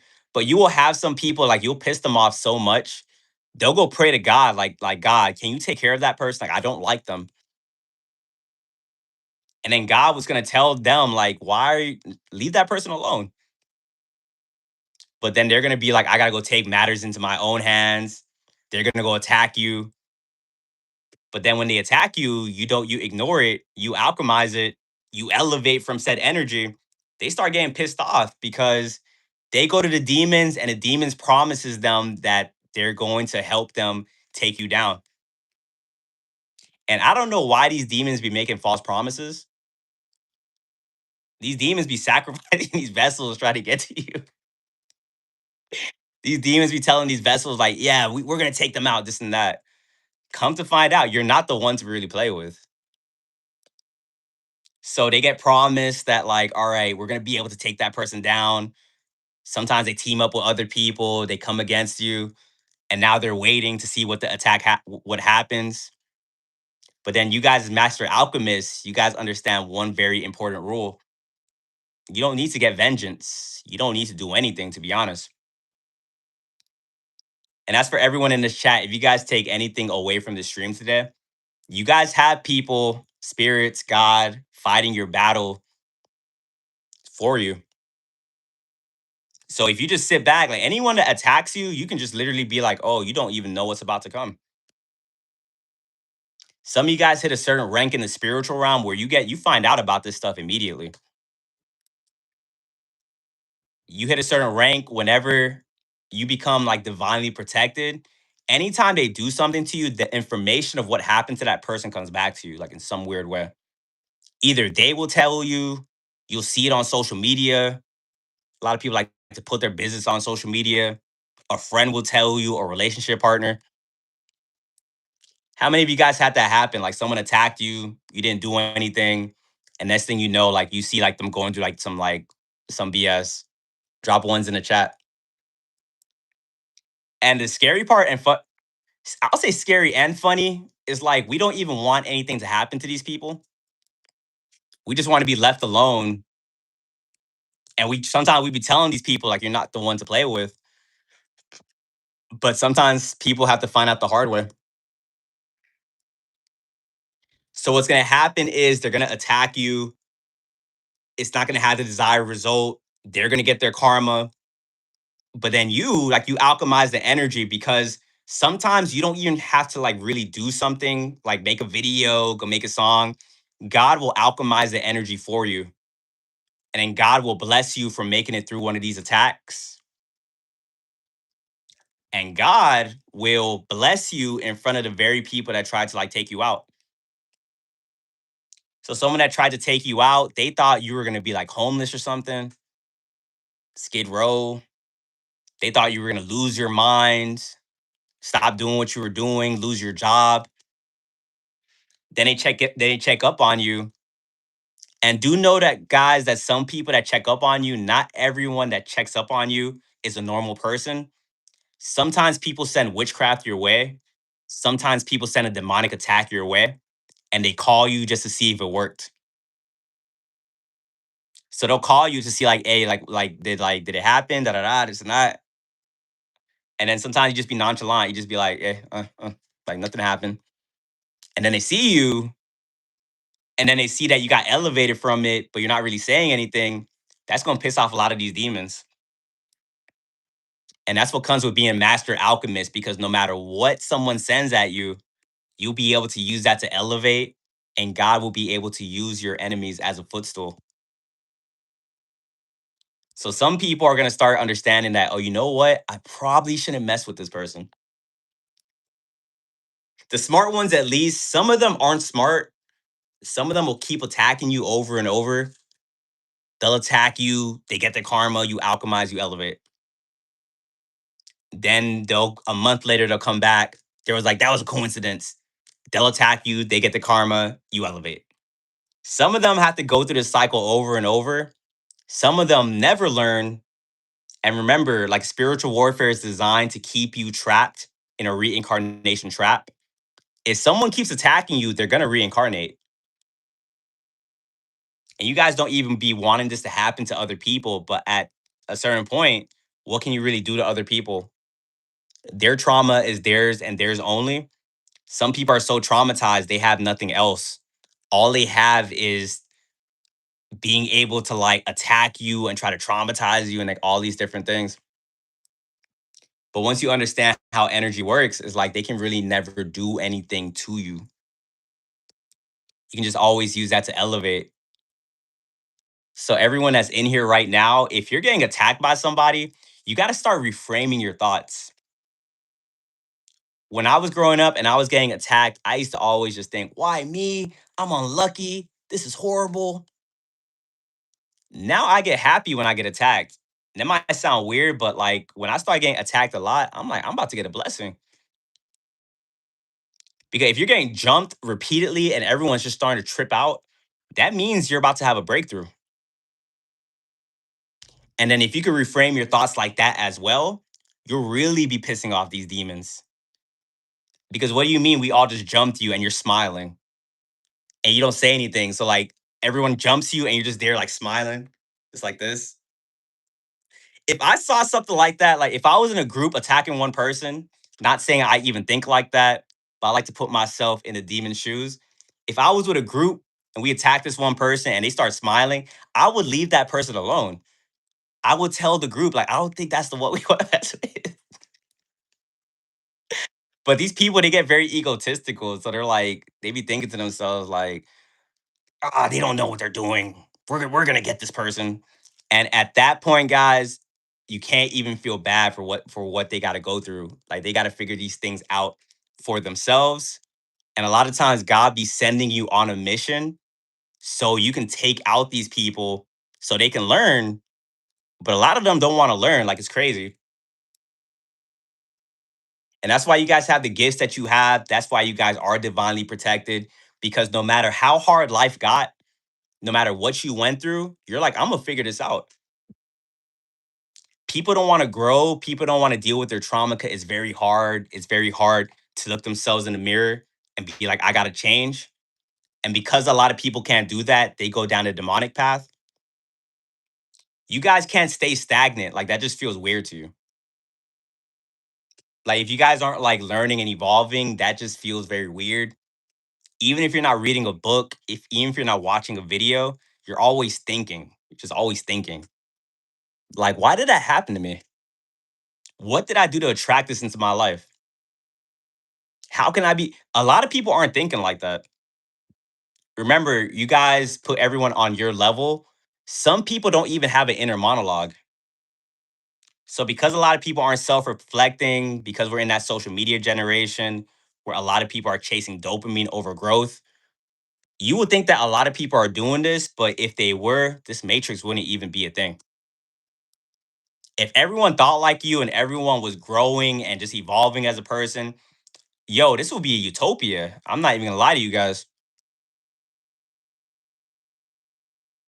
Be utopia. Like we're seeing through like like this 9 to 5 wouldn't be a thing. We wouldn't be paying bills. We would just be roaming the earth and living a life that we're actually supposed to like live. Because all this extra stuff is not supposed to be like this. This planet is overtaken with demons.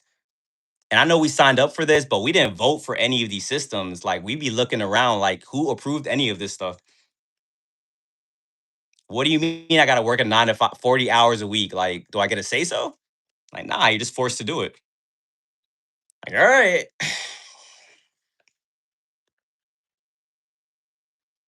But another thing you guys can do to protect yourself in spiritual warfare is keep vibe high. Now, remember, in spiritual warfare, it's designed to harvest your energy, to put you in a lower vibrational state. I included keep vibe high because keeping vibe high, that can be multiple different things that you can do as a person. Everyone in a chat, like, what's some high vibrational things that you guys do? RTS is return to sender. If you guys just came in, tap into my YouTube, subscribe. This live will be opened up afterwards.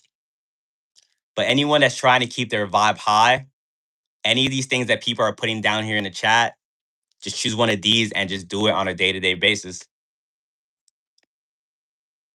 Meditate, gratitude, sun gazing, reading, walking in nature, laugh, cold showers. One more time, guys, spiritual warfare is designed to lower your frequency, lower your vibe. So while you are getting attacked, and you guys find that high vibe thing to go do, that is going to protect you in spiritual warfare. Because one thing I didn't explain to you guys is that our thoughts, I did say this in the beginning, but to go a little deeper, of our thoughts create our reality. Spiritual warfare is designed to get you in a state where you're thinking negative. And if you're thinking negative, you're just going to manifest more bad into your reality. So it's like a domino effect. These demons are constantly trying to convert you to the other side. Some people got converted and they never flipped back to the other side. You probably have a friend out there that got cheated on and just became a super villain after that. One traumatic event and now they never was able to bounce back. But you guys, whatever you go through, you can have like everyone attacking you. Go to the gym after that attack, or go meditate, or go out in nature.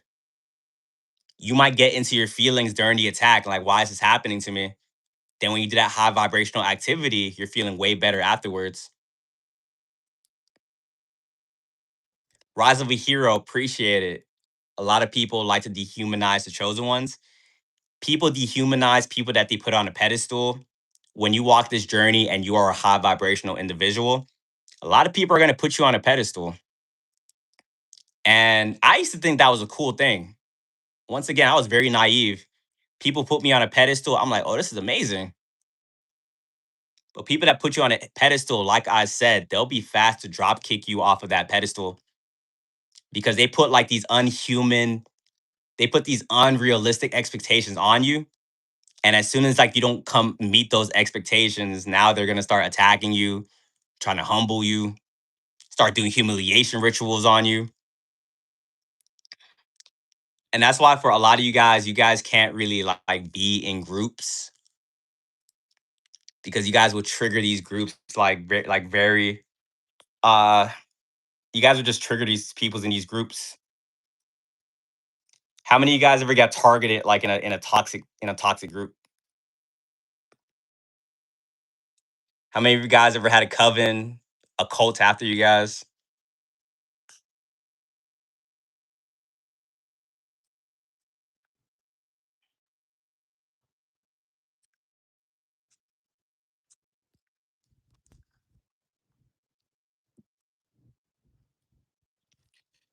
So we're gonna be breaking down these narcissistic toxic groups, guys.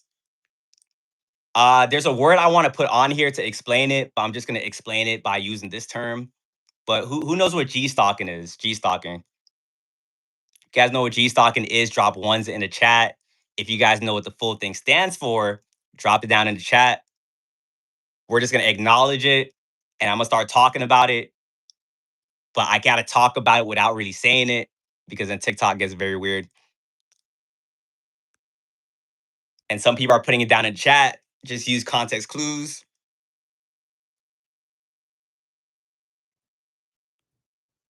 And yeah, some of you guys have been saying it on the YouTube side too. Now, when you guys are on this journey, you guys are going to have a lot of narcissistic, toxic groups not like you guys. Growing up, you used to probably always think, like, am I the issue? Am I the issue? Like, why is it that everyone keeps turning on me? And you be thinking in a logical way. You be thinking to yourself, like, well, if it's me and a multiple people, then obviously the multiple people must be in the right. And those people use that same philosophy to like manipulate you time and time again. But also look at this matrix that we're in. It's a system comprised of multiple individuals that's under a spell. And you guys are people that see through this illusion. You guys are people that see through this matrix. And once again, truth tellers are the ones that get targeted in this society. Some of you guys been probably dealing with this stuff since you were born. And before I go any further, if you guys was dealing with this stuff since you were born, yeah, I'm sending positive energy to you guys. A lot of people got born in healthy family systems. Some of you guys got born and was just fighting a battle that you didn't even know existed. And you didn't even know it was a battle until like you left your family. If that has been your case, drop ones in the chat. If you guys got born in a narcissistic family system, if you guys got born in a coven, a cult, hey man, you got my sympathy. And this is not like a worldwide thing because if you go through something like this, not a lot of people are going to understand you. Because in this matrix, they tell you that family can't do no wrong, that your family is all you got. So you gotta go through that manipulation. You gotta go through that toxicity. But if you guys are also followers of mine, that means you're in alignment, and that means you're a generational curse breaker. And breaking that curse is not an easy thing to do. You didn't even know curse was going on. You're like, yo, this is just all I know. Just all I know. It's just reality. And that curse, it follows you like when you leave that group. This is why this witchcraft that people are doing on you, this stuff started very young. Cause that witchcraft only sets you up to go attract other warlocks, other narcissists. And you kept thinking to yourself, like, why do I keep attracting the same people over and over? And that was because a witchcraft spell was on you guys. A witchcraft spell that was negating what your family did to you, and a witchcraft spell that was attracting more of these narcissistic individuals. A Rise of the Hero, appreciate it. Compared to the dark side, like Anakin Skywalker. But once you guys are like, you know what? Let me figure this stuff out. Let me start reading some books. Let me start watching the right videos. Let me raise my frequency. And then the spell started lifting and you start seeing through this stuff. At first, it was hard because this is your family. Like, you don't want to be seeing this. Like, are they really like that? Yes, they were like that. Some of you guys probably had some memories start coming in that you probably repressed when you were younger. But now that that witchcraft spell was lifting, now you can remember it clearly and you start thinking to yourself, like, I got to get away from these people. And this also, too, was more of a confirmation that your family had you under a witchcraft spell. Because as soon as you got away from them, your life just got a whole lot better. Not only just from like your family, but you guys probably had a moment in your life where you had to cut off everybody. You're like, you know what? Let's start back from like level one because the people I was attracting, I don't know how this happened, but let me go figure this stuff out. So you guys are like, I'm cutting off my family, my friends, my relationship, and you guys went straight hermit mode because you were surrounded by this your whole life. So you're like, yo, like let me go like figure this stuff out. You guys went out there, you guys started traversing the world, hermit mode. You guys had your isolation season, even though that was like the hardest time of your life. Like, yo, this is horrible. Like, how long do I gotta be by myself? Like, when's the people gonna come?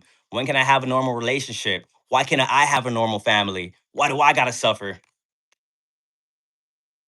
But it was that exact isolation season that gave you guys the gifts that you have. And it's because you went through that. That's how you found us. You probably thought you were alone this whole time. You're the only one thinking like that. I'm crazy. Like I don't have family. I'm probably the issue. You start getting online. You're like, oh, that's where everybody's at. And then it became a party. Because at one point you were just accepting that you were crazy and that you were the only one thinking like this. And then one day you probably went on YouTube or one day you opened up TikTok and someone was saying your exact situation and you froze up. You're like, how does this person know what I went through? All right. Maybe that was a lucky thing. That was a lucky thing. And then your algorithm kept showing you other people and you're like, yo, my people, this is amazing. The whole time there was this group called the Collective, and we were all out here going through the same thing, trying to figure out what the hell is going on out here. Because these narcissistic, toxic groups, guys, it's like we're outnumbered. I don't know if you guys have noticed this. We're outnumbered big time. We signed that soul contract to come down here because we saw the road was in a bad spot. It's literally like 5% of us in scattered across the world. And this is a narcissistic society. A lot of people gave up a long time ago. So it's like a lot of narcissistic groups we got to go through. Some of you guys battle these people at your 9 to 5. Some of you guys keep having friend groups that's like this. And at least now you can see through this stuff because before you was getting obliterated. being scapegoated in every friend group that you were in. And these friend groups, it always starts off the same way. Like I said, they put you on a pedestal in the beginning, and you're like, oh, this is amazing. These people love me. This can go no wrong. The last one that was bad, this is finally going to be different. As soon as that honeymoon phase is over, you realize it was indeed not different. These people be on their best behavior in the beginning. And you being the authentic individual you are, you're just thinking, like, we're all cool. We're chilling. 3 months later, they start attacking you because, once again, like these groups, these narcissistic, toxic groups, this G stalking is built on collective narcissism. The leader of that, and this stuff sounds weird saying it out loud. It took me a minute to accept this stuff is real. But yeah, some groups do have a group leader. Like, this is just crazy to say out loud. But these group leaders, they want you to fall under their control, because something you guys also didn't realize is your energy is one of a kind. Your guys' energy is very rare. That's how you guys are manifesting. You guys are thinking positive thoughts. You guys are whimsical. Other people aren't thinking like that. And they want your energy for themselves. And these groups can also they siphon you as a group. Sometimes your group can be what will keep the group together, because with these groups, they keep sacrificing people. They got to keep sacrificing people, sacrificing. And that's why God be sending you to a lot of these groups, like to like tear down whatever they got going on.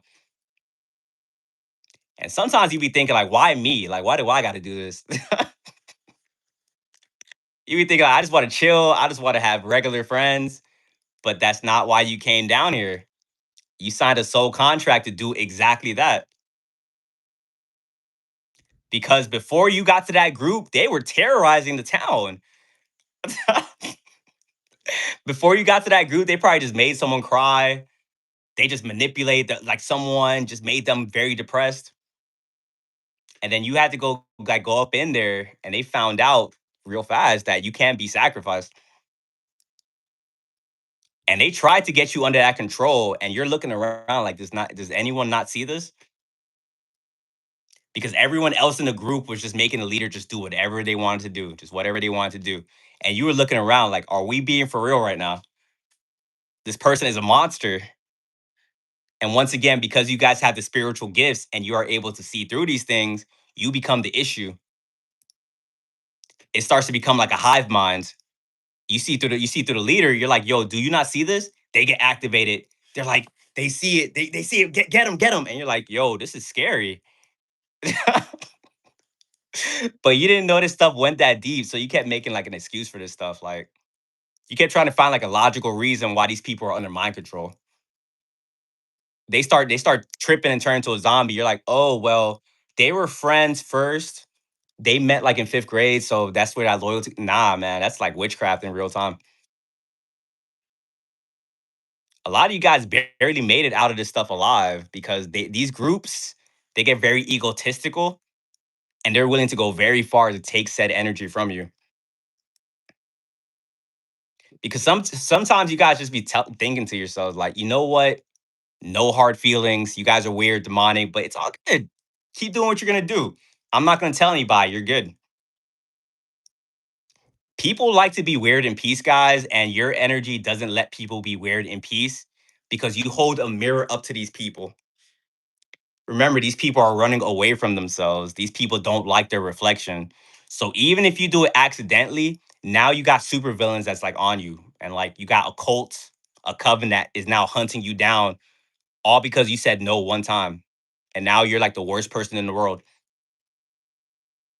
Some of you guys be closing the chapters on some people or some groups, and you think that's it.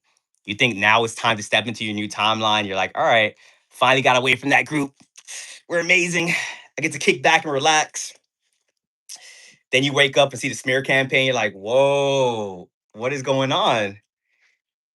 And you're like, how could they do a smear campaign? I didn't even say it. And the lies they will say about you is insane, guys.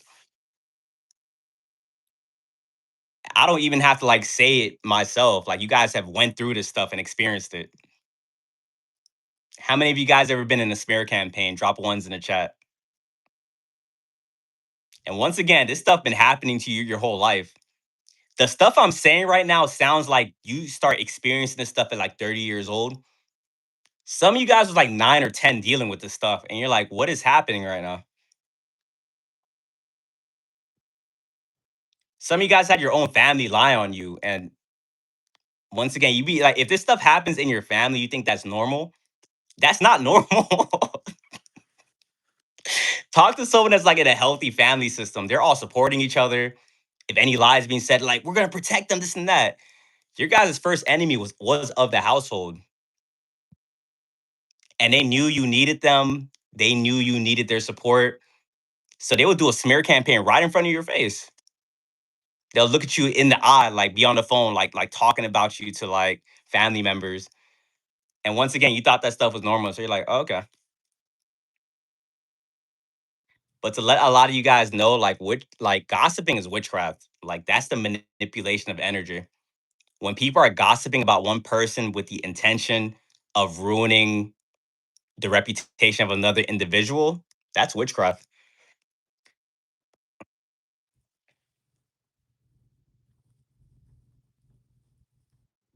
And that's why too, like when you guys like walk away from these toxic groups and you think that's gonna be a wrap, they go straight to witchcraft. It's not even like let's try to conversate, let's try to figure this out. They go straight to witchcraft. But a lot of times too, the witchcraft was being done on you before you even walked away. You was able to feel like something was off, and that feeling that you were feeling was them doing that witchcraft.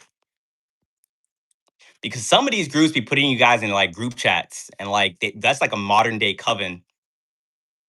When people like you're in a group and they're like a group chat and they're talking about you, screenshotting your social media, putting it up in there, discussing you, that's witchcraft. And then you guys start feeling that stuff, but you don't know like what you're feeling.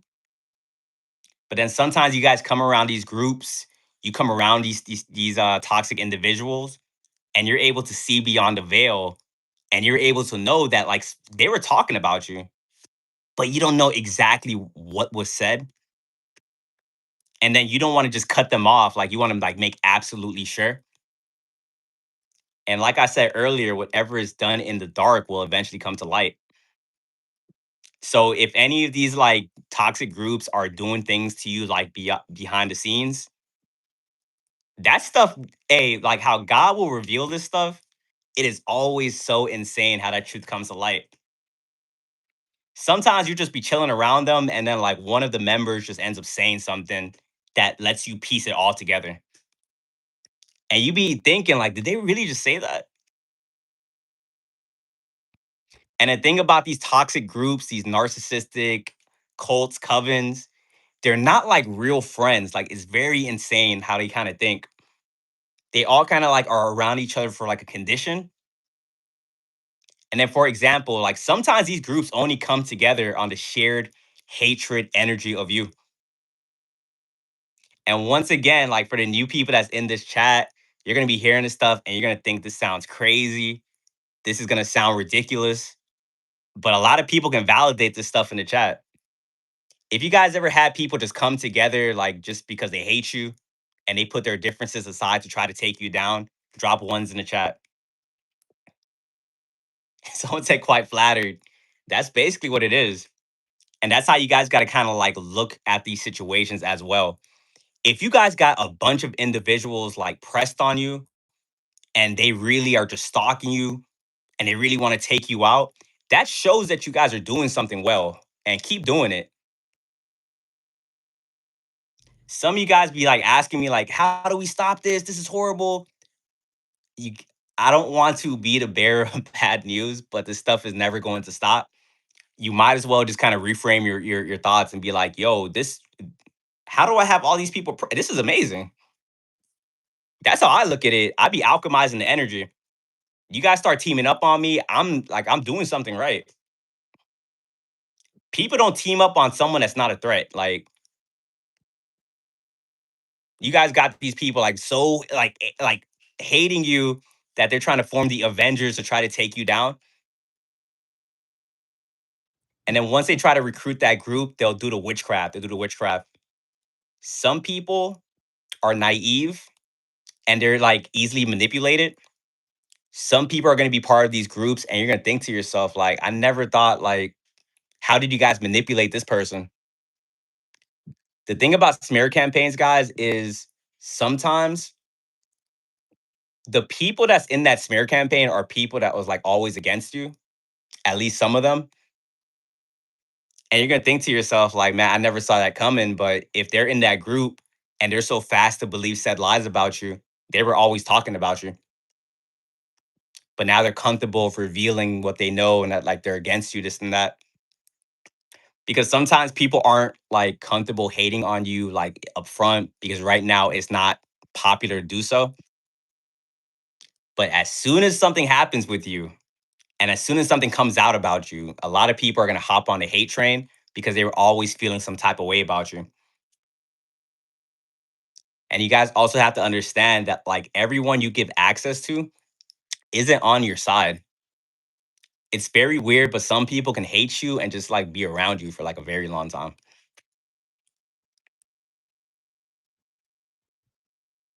And I never understood that. I just thought like, hey, if you didn't like somebody, like you just wouldn't be around them.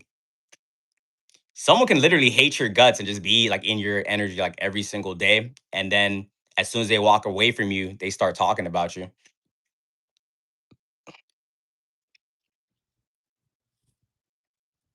These narcissistic toxic groups, this G stalking, each person plays like a different role within the group. You'll have like the leader, the one that's in charge of everything, whatever they say goes. You'll have this one person where they're like more so they're there to collect information from you. Once again, you guys gotta like don't mum's the word, don't open up to these people because you might go through it with a group, you might get into it with a narcissist, you might be able to walk away from them, and then you think it's over. It's not over. Like it's just beginning. The G stalking is gonna start ramping up because now they're gonna send somebody your way that's like a double agent to try to get information from you. And if you're not careful, they catch you in a vulnerable moment. In spiritual warfare, you can never be on autopilot. You got to be aware at all times because they know, guys, you are being studied. Like, if you guys get anything from this stream, you're being studied. They know your personality, they know you're empathetic, they know what type of personality to give you so you can open up. You probably just got into it with a big group. You got into it with a narcissist.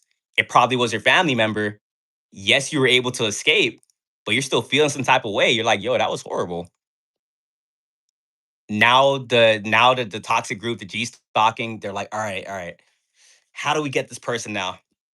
We're like, well, he or she will probably trust you. So like go get that information. Go get that information. It's like, I got you. Then they'll come to you and they'll play very understanding with you. They'll have different methods based on your I can't give you guys one answer fits all because all you guys have different personalities, but based on what your personality is, that's how they'll mirror you. Some of these people just start they don't even ask you a question. They just start venting themselves. And that's vent bait. That's for you to be like, "Oh, they opened up, so I want to open up." When people start opening up to me and I know they're a monitoring spirit, they get very mad at me because I just stay silent afterwards. Like, I don't know what you thought this was. You're not getting no information out of it. And I've only like know this now because I've went through it. I've had situations where like the narc sends like flying monkey, that monitoring spirit, and I be thinking to because the mirroring for me, this is what people can do, like what they were doing in the past. All they had to come up to me and say was like, hey, how you doing? Just be positive. Then they start opening up, and I start just saying everything. I'm like, oh, this person's cool, and I start saying my side of the story, and they will act so understanding. It's so funny how on this journey you will feel like no one will understand you, but as soon as like you go through it with like a narcissist, now everyone understands you. Like, oh, you're right. They were always like that. You, man, I completely understand you. And the more they do that, and the more you open up, You're giving them more ammo. You're giving them more ammo. Because as we said in the beginning of this stream, witchcraft is real. It's the manipulation of energy. If you don't say anything, if you don't explain yourself, there's nothing to manipulate. There's no energy. But as soon as you give your side of the story, as soon as you try to get like some empathy or sympathy, now they're manipulating the whole thing. They're twisting your words. You find yourself even more stressed out, depressed, all because you opened up to the wrong person. These are how these people move, guys. And you guys got to be like, you guys got to know like what you're dealing with because we're in a Truman show and they all be doing the same things. Lord forbid that you was in this group for longer than you should have been. Because as we talked about with one person, if you're around them for too long, they will become a stalker. That's the same thing with a group. Some of you guys are probably getting stalked by a group right now. You're like, yo, like this was like so long ago. Why am I still on your mind? Because remember, your energy is one of a kind. So these groups, sometimes they try to sacrifice you. It ends up getting backfiring. People like that move in ego, they want revenge. Like it's like a control thing. There's someone out there right now probably still getting revenge, like wants revenge on you. And this thing happened like 2 or 3 years ago. And all I can really say with these groups, guys, like I said in that story, when I opened up, that will backfire. They'll be able to manipulate the energy. If you stay silent, these people can't do anything to you. You guys got to get to a point where you don't explain yourself at all. You get into it with a narcissist, they send their minion. Like, hey, what happened with such and such? Like, what do you mean? Are you guys not talking? They're not talking. You got to play dumb. Like, you literally got to play dumb out there. They're trying to manipulate, get information out of you. Like, you got to shut people down.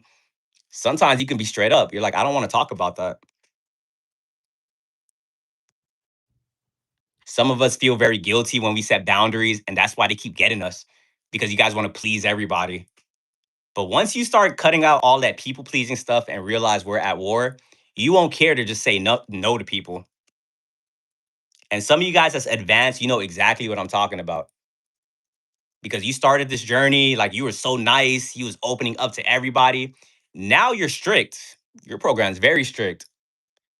People start playing that, you're like, yo, all right, like and this is how you guys are gonna know that like you've like elevated and you guys have done the work. If people start calling you a narcissist, if people start calling you a witch, a warlock, a destiny swapper, they start projecting like crazy. Hey, you're doing something right. At one point, you was an empath, people pleaser, people was running over you. Now they're making you out to be king of the demons. Oh, hey, you'd rather be that than have them like destroy you. Because what people do, they shame you into being another victim. That's a witchcraft tactic within this stuff is so much stuff people be doing. Pamela, thank you. It's so much stuff people be doing. That's like another witchcraft tactic. That they'll say you're a narcissist, and then you guys are so understanding that even though you know there's a demonic one, you're gonna go. You're gonna go to your house. You're gonna sit down and be like, "Am I the narcissist?" You start researching like the traits and stuff like that. You be tripping. You be having an identity crisis. That's the witchcraft eating up at you guys at the house. Narcissists aren't self-reflecting. When they say that to you, that's what they're trying to do. They're trying to make you doubt your whole sense of reality. They do that too. Now you guys are on TikTok lives asking me like, "Am I the narcissist? I don't know." And I be looking at these messages like, "Damn, like I remember when I was there." You guys gotta like, that's witchcraft. You guys gotta break that off of you immediately. Someone calls you a narcissist and you start thinking you're go to the gym. Go to the gym or something. Start meditating, read a book, because that it's that witchcraft is doing its work on you. But once you get to a certain frequency, like this stuff does not affect you anymore. Elliot, thank you. You get to a that's and that's the motivation for you guys on this in this chat. Like you get to a point where you see this stuff and like it's so obvious at this point. because once you start seeing these patterns, like they all do the same thing: smear campaign, call you a narcissist, lie on your name. When you truly know who you are as a person and you don't let that stuff affect you, they are going to get so pissed off because it's like, at this point, what can we really throw at this person?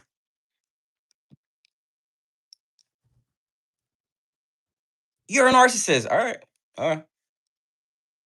You're mean. Oh, yeah, I'm pretty mean. I think I'm mean. You're right. You got to start agreeing with people, gray rocking them, ignoring, understanding that what they're saying about you, that should not deter your reality at all. All the shaming tactics that they're doing, you got to accept that, like, hey, look, you'd rather be hated by toxic people. Like, if you see their character, if you see they're manipulating out there, they're doing witchcraft, you shouldn't want to feel like you're accepted by these people. And one thing I'm gonna tell you guys as well, if you guys like are truly walking this path and you're divinely protected and that group decide to come against you, they have like 30 seconds before like they're no longer a thing. How many of you guys are out there dismantling these toxic groups? Drop ones in the chat. They attacked you, they thought they had the solidarity, they acted like they were the best of friends. As soon as you remove yourself from the situation, now they're fighting with each other. Because remember, that group is built off of hate, and energy can't be created nor destroyed. And they tried to put all that hate on you. They tried to sacrifice you. They tried to make you the scapegoat. Hey, look, hey, check this out. Our family tried to scapegoat us a long time ago, and that did not work. We passed that test like years back. So any group trying to scapegoat us these days is not going to work. If we can survive our families bullying us and trying to scapegoat and sacrifice us, these groups aren't going to be able to get one over on us. And then when that fails and that hateful energy has to go back to the group, someone has to take it now. Someone has to get sacrificed. And they're gonna start crying like, why are they doing this to me? It's like, because what's gonna happen is probably gonna happen to one of these people in the group. And then they're gonna like reach out to you like, they're so mean, they're doing this and that. It's like, what did you expect? What did we talk about earlier when it comes to pattern recognition? Whatever these people are doing, don't ever think you're exempt. They start turning on, you remove yourself from the situation, they turn on somebody in the group, and you're like, what do you mean you never expected this? You guys just bullied someone last week. Like, what are you talking about? Like, I thought they were like, what? And then that's just like a small taste because it's not just gonna stop at that person. Like, they're all gonna start fighting each other. And then, like, within 1 month or 2 months, like, they're probably not even gonna be friends anymore. The remainder of your energy is probably gonna keep them together for like another month or so. But if they're no longer talking about you and you're no longer there, like, what else? Like, what are you guys gonna talk about now? Now they're gonna realize like they never liked each other to begin with, and think to themselves like, why did we even form this group? So when it comes to these narcissistic toxic groups, guys, it's always gonna be the same in the beginning. They are gonna like you, they'll probably switch up on you. You have to find other people that like really think for themselves. Like, these toxic groups, they operate in a social hierarchy. And once again, you guys like, and it's so funny to even say a social hierarchy is even a thing. But every time you're in a system and you notice a social hierarchy, you ignore it. And that's why you were getting punished your whole life. Like, you were getting punished for like invisible rules that you didn't even know was there. A lot of these 9 to 5s you guys work, like when you come up in there, it's just cults, covens. They have the social hierarchy. There's those invisible rules. And your energy, one thing when you vibrate at a certain level and you have this spiritual aura about you, you're gonna have you're gonna intimidate people. And if you're in a job that like requires you to be below somebody, they're gonna start ego tripping on you. And you guys probably notice that a lot within life. People just start ego tripping. They start trying to humble you, attack you, ignore you so they can feel better than you. How many of you guys experienced that? Drop ones in the chat. You probably kept thinking like, "Am I the issue? Am I the issue?" That's how much you guys self-reflect. You guys just always are the first ones to ask, "Am I the issue? Am I the?" Sometimes you just gotta be like, "People are tripping." You guys gotta start training yourself to say that. Like when you guys feel negative energy, get to a point where like this person is tripping. When you guys were young, someone tried to humble you. You thought you were. Someone trying to humble someone is not a regular thing to do. All you guys in the chat, we're not out here walking around like, who can I humble today? I want to feel better. We're not doing that. We're having normal conversations. And apparently, that's not something a lot of people are doing. I thought we can just go out here like, hi, my name is this. They say their name. They say a like. They say a hobby. We just connect. People are traumatized. So they're trying to humble you because by humbling you, that makes them feel above you in a way. So if you guys are like very high vibrational people, that's just something you got to get used to. And it happens at the most random moments. And that's why you can never really be on autopilot in this reality. You're chilling, you're thinking you're having a normal conversation, like, hey, hi, humbled, humbled. And you're like just looking at the person like, are we for real? But we talked about it on the last slide. What's something you can do when someone tries to humble you guys? Like, what do you do when someone does that, guys? Drop the answer in the chat. Remember, we're in a society where people are constantly playing power games. So you can never really escape this stuff. It's always going to be out there, especially when people are in a system. Someone said just hear them out. Nah. Yeah, silence, ignore. Someone said stare. Because as we spoke about on the last slide, if you ignore people, that's a return to sender. If someone tries to humble you or do a humiliation ritual on you, ignoring them is going to make them feel very uncomfortable.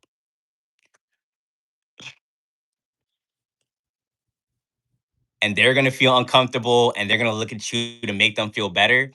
And you're like, you're the one that initiate this situation. Like, what are you talking about right now? People that humble you are just people that are projecting their insecurities on you. People that put you on a pedestal, they feel in their head, they think that like you're better than them. And then once again, you guys don't operate in a social hierarchy. So you don't even be looking at people that way. Like, who's even thinking like that? Like, you're looking at somebody like, well, they're here on the social hierarchy and I'm here. So you better treat me with. We don't look like you're a human being. I'm a human being. Let's chill. Let's have a conversation. Unfortunately, guys, the more work you do on yourself, some people are viewing you as like this shiny object. They have this idea of you in their head. And I don't know about you guys. I just hate people putting me on a pedestal. That's very uncomfortable. You put me on a pedestal, I'm gonna do things to like try to like get me off of there. Like I've dealt with this stuff so much in my life. When it first, I'm telling you guys, like in the beginning, it sounds like a cool thing. And people that don't live this life, because you will have like the insecure people, they will think they want that. Like that's why some people see you get attention in a group, they get jealous and they start humbling you. When in reality, we be hating this stuff. As soon as you put me on a pedestal, you start doing some weird things like after a certain amount of time passes by. But remember, these people like they go off of a social hierarchy and how human beings move, they're constantly testing people.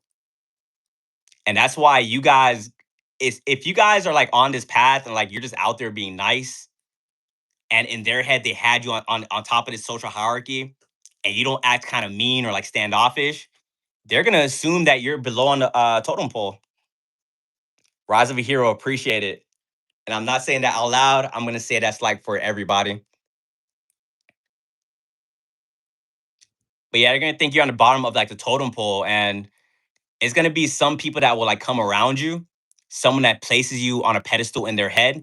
But when they see that you're acting normal, that you're treating them like a normal person, You would think that they would appreciate that, but they would think to themselves like, "Here's my opportunity to take a spot," and now they're starting to humble you, and you're like looking at this person like, "Are you serious?" Because at the same time, it's like they'll humble you, but it doesn't mean that like you're a weak person. You have two sides to yourself. You choose to be nice if people are nice, but people start tripping. You can play, you can go there. And then when you have a duality about yourself, you guys are going to scare a lot of people out here because people are going to think they have you figured out. Once again, people study you from a distance. They start making a character analysis about you. So from a distance, they start thinking like, oh, nice, kind person, easy to manipulate, naive. They come around you, they're going to test the waters a little bit. And that's why sometimes these things be throwing you off because like they're cool this day, then this day they're cold. They do like that hot and cold thing. But then when you finally set that boundary or you show these people you're not to be played with, they get scared. Because when it comes to these lower vibrational demons, when it comes to these toxic groups, when it comes to these people that are G stalking you guys, they're cowards on the inside. No matter what they look like, they might play tough, but trust that they're very scared kids and they got to put up a facade and they got to pretend. But if you push back just a little bit, I'm telling you, man, these people like they'll run away from you. Remember, these people don't like their shadow. Yes, you can ignore people. Yes, you can alchemize. I do recommend that for a majority of situations. Some people though, like push back a little bit, like a little bit, 10%, and you'll see they weren't as tough as they claim to be. You push back just a little bit, they're like, "Oh my god, you're so mean." Oh, da, da, da. They start crying. But then you want to make sure you don't do that a lot because that's that reactive abuse right there. People will kick you for like a year, just like kick you, kick you, kick you, like pop, pop, pop, and you're just ignoring, you're just ignoring, you're just ignoring, you're ignoring. Year and a half, they're still kicking you, slapping you, and you're like, you look at them like, hey, can you stop doing that? Like, not even like you don't even match their energy. You give them that 10%. You're a narcissist. Leave me alone. He's a villain. And that's how that people will do that destiny swapping thing as well. Because when they attack you that much, you ignore, you ignore, you ignore. But as soon as you react, it's no longer about what they were doing to you. It's about your reaction. And they make sure they do it in a way where other people see it. And then they'll be telling, are you good? Like, what? Why'd you do that? And you can't even explain this stuff because this is stuff that your discernment is showing you, but you can't really prove it. A lot of these demons are very like crafty. They do things in plausible deniability. They poke you, they throw stones, but they hide their hands. They attack you in a way where if you were to call it out, they have like an alibi. They have a way to be like, I didn't mean it like that. I was joking. You're crazy. And once again, that's why you got to see stuff and you got to move accordingly because you be seeing what be going on. But then as soon as you explain yourself, at least in the beginning, you would explain yourself. They will be like, nah, it's not like that. And you will be like, oh, okay. And then they're thinking like, oh, this person's naive. I'm good. I can get away with this stuff. Now you don't trust that stuff. You're like, I see what they're doing. And now you're able to cut people off and move accordingly.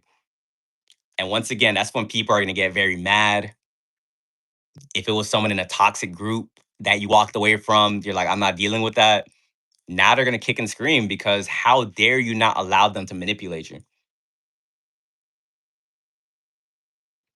And when it comes to people that can't manipulate you, they're clearly the ones in the wrong. But how these toxic groups be forming is they don't go to rational people to like see if they're tripping or not. As soon as they try to do something demonic to you and it doesn't work, they go find other delusional people to like validate said behavior. At one point, you got one delusional person. Now you got four delusional people, all backing up said size, and now you find yourself going up against another group, a group that is completely ignoring reality. And you also understand if you are someone that is trying to defend yourself in said situation, you can't defend yourself against delusional people, guys. You will like drive yourself insane. You will be like talking in circles. You can have all the proof in the world. Delusional people, and I'm not gonna, it sounds kind of fun being delusional. Like I'm not really like promoting being delusional. I'm more so on the side of truth. But how I see these people be living, it does look a little fun. And I can see why they do it because they just look at reality like, nah, it can be whatever I say it is. Even if you have all the proof in the world, they're just like, and they're very skilled at living in it. And some of these people have like trained themselves so well that some of them actually believe the lies. And those people, you got to really get away from now. You have some people, they know what they're doing, they know that they're lying. I'm like, all right, I'm cool battling this person. Like they know they're like a fraud, but it's cool. We can battle. Someone that believes their delusion, that is like a scary person to be around. That person is very far gone and they're willing to do whatever they can to like take you out. And those are people that can lie on your name to the point where like they really will have people believing some of the craziest things about you.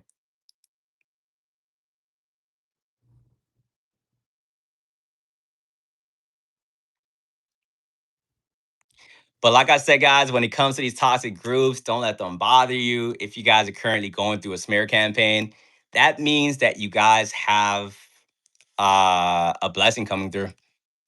So once again, when you get attacked, just kind of like welcome it in and be like, hey, look, I'm not the only one going through these things. There's other people out there going through the same things. But if you guys are in here on the TikTok side, go ahead and subscribe to me on the YouTube. This live will be uploaded afterwards. And I do want to share my appreciation to you guys as well. Corey, thank you. Everyone that's been sending me gifts. Thank you guys for giving me a platform. You're not alone. I break down spiritual warfare a lot. So if you guys want to follow me and tap in, tap in. But I know we talked about these groups as a whole. Right now, we're going to talk about narcs as individuals and try to understand their psychology and why they are the way that they are.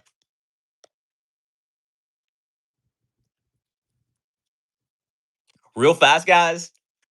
I know I asked before how many of you guys said like being like grown up like in a narcissistic family system? How many of you guys dated a narcissist? How many of you guys had that narcissistic relationship? Drop ones in the chat. Appreciate the heart, man. We talked about the groups. That's just collective narcissism, them coming together. Narcs individually, we're going to talk about how these people, and a lot of people are dropping ones. For a lot of you guys to even be able to find my streams, a lot of you guys had to go through the narc abuse of being in said relationship. But do know that when it comes to narcs, everything happens in the spiritual. And a narc is just someone that just went through so much trauma since they were growing up. And somewhere along the way, they weren't able to figure out their trauma. And because of that, that trauma manifested itself like in a real life demon. Now, the Jezebels are going to be your overt narcs. They're pretty obvious with how they're narcissistic. If you have this knowledge, if you have discernment, you can see these people coming from a mile away. The Delilah spirit, now that's going to be your covert narc. Those are going to be the chameleons in society. And just how we talked about earlier, how people can pretend for a very long time. That's something I was just never really able to understand. But once you understand that the world is a stage, there are a lot of people that that's like their survival tactic. They realize growing up that if I'm able to manipulate and play this type of character, then I can get exactly what I want. And when you guys have discernment, do understand that these demons will eventually tell on themselves. And you guys got to believe it when you see it. Because when that mask drops, they'll show you that demon firsthand. Some of you guys had these things happen in relationships, didn't want to believe it. And also remember too that when it comes to these narcs, they love you on a conditional basis. These narcs have to pretty much they have to find supply in order to keep themselves happy. These demons are siphoning energy to make themselves feel better. If you can read the mind of a narcissist, you can see that they're depressed like all the time. They're fighting trauma that you probably don't even know about. But when it comes to you guys and when they talk to you, they feel good in real time. One conversation with you guys be making people feel gassed up. You guys be making people feel positive. The narc wants that for themselves to continuously like siphon you guys. And in the beginning, you probably didn't know what was going on. Like you were just always just giving your energy to this person, just giving your energy to this person. Narcs aren't fair people, guys. You guys probably had a narc where they drained you till you had nothing left and then they discarded you. Narcs aren't going to be like, you know what? They gave me this energy. I was able to manifest with this. I'm going to give them a little something back. They will flip that switch so fast and you won't see that person until you probably get that energy back. That's why people always say they always come back. They always come back. Even if they go out there and they go find like another relationship partner, they'll remember that when it came to your energy, there was no one quite like you. These people probably still be in relationships texting you, and you're like, what do you even want from me? And when that happens, you guys got to make the choice of not responding or feeding into it. Because if you guys feed into it, you'll go right back to an old timeline where that person was like manipulating you. Some of you guys probably get tested like probably like once a month. You had that one narc that can't leave you alone. It's a constant test from God. Like, are you going to go back? Are you going to go back? Keep these people blocked out of your lives, guys. As we were talking about earlier with the ways to protect yourself in spiritual warfare, calling your power back is another powerful way. Cutting that soul tie, even if you didn't have a romantic connection with that person, cutting all connections with that individual. And these narcs can't survive without an energy source. So that's how you're gonna know like who was the energy vampire in the dynamic when they keep trying to come back around you guys, even though they were making you the issue. They're still hitting you up like, yo, just give me a chance. And you keep seeing them like be different versions of themselves. Like these Delilah spirits, they're very like covert with it. They're able to play multiple different characters. And sometimes you're like, you don't even know what the real version is. But when it comes to these narcs, it's all about control at the end of the day. At some point in their life, they didn't have control and they probably got traumatized. And now they want to make sure that that's never the case. So, one thing I always say when it comes to spiritual warfare is you think that these demons are trying to connect with you. You be thinking that they want a normal relationship just like you. They don't. They just want to control you, especially if you're someone that has spiritual gifts. They feel powerful if they're able to control someone that they deem as powerful because they get to use your gifts by third party and they're able to manifest like better into their life. And if you're dealing with a warlock, narcs that are very manipulative, they will make you feel like you're dependent on them and keep you in a state of chasing them. And the whole relationship is gonna feel like a fever dream. Like, man, like I'm chasing them, giving my energy, life keeps going bad. But once your discernment activates, you can see these people from like a mile away and they won't be able to hide from you. Because while everyone else is like manipulated and falling for the tricks, you already went through these tests and you're able to see these people for exactly who they are. And some signs you know you're dealing with a narcissist is one big one is that they don't take accountability. And that's what was driving a lot of you guys insane your whole time while you were with the narcissist. Because what do you mean? Like, I keep explaining myself. Why aren't you seeing it the way I'm intending for you to see it? They pretend to misunderstand you. You keep breaking things down and you just never want to take the accountability. Sometimes you go into these conversations wanting the clarity, wanting them to take accountability, and then you end up leaving and you're the one even more confused and you're the one who even apologized to them. Remember, as we said, these narcs are very delusional. They live in a reality that doesn't exist. It's when you try to understand said reality of a narcissist, you're going to feel like you're insane. I'd be breaking this stuff down and I'd be letting you guys know what the narcs be doing, but only up to a point. If we try to go fully inside the psyche of a narcissist, that will drive you crazy trying to figure out exactly why do they do the things that they do. That's why my biggest advice to you guys is when you discover that you're dealing with a narcissist, you got to just like leave that person immediately. Some of you guys are going to think to yourselves like, "Man, can we save the narcissist? Like how do I save this person?" Hey, be my get. Hey, once again, I could just tell you like what I would do in that situation. Trying to save a narcissist is going to make you lose yourself in real time. And they're going to be ungrateful even towards the end. You're going to think to yourself, just like Ingrid said, so many years wasted, so many years of you putting energy into this person. They only look at what you're currently doing for them. They don't pay attention to like all the times you were there for them, all the conversations, being the only one that understands them. Because as soon as they feel no use for you, they will discard you and you will be very confused.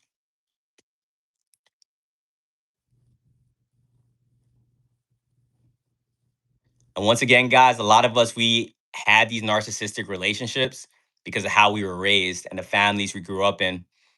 To stop narcissists from coming into your reality,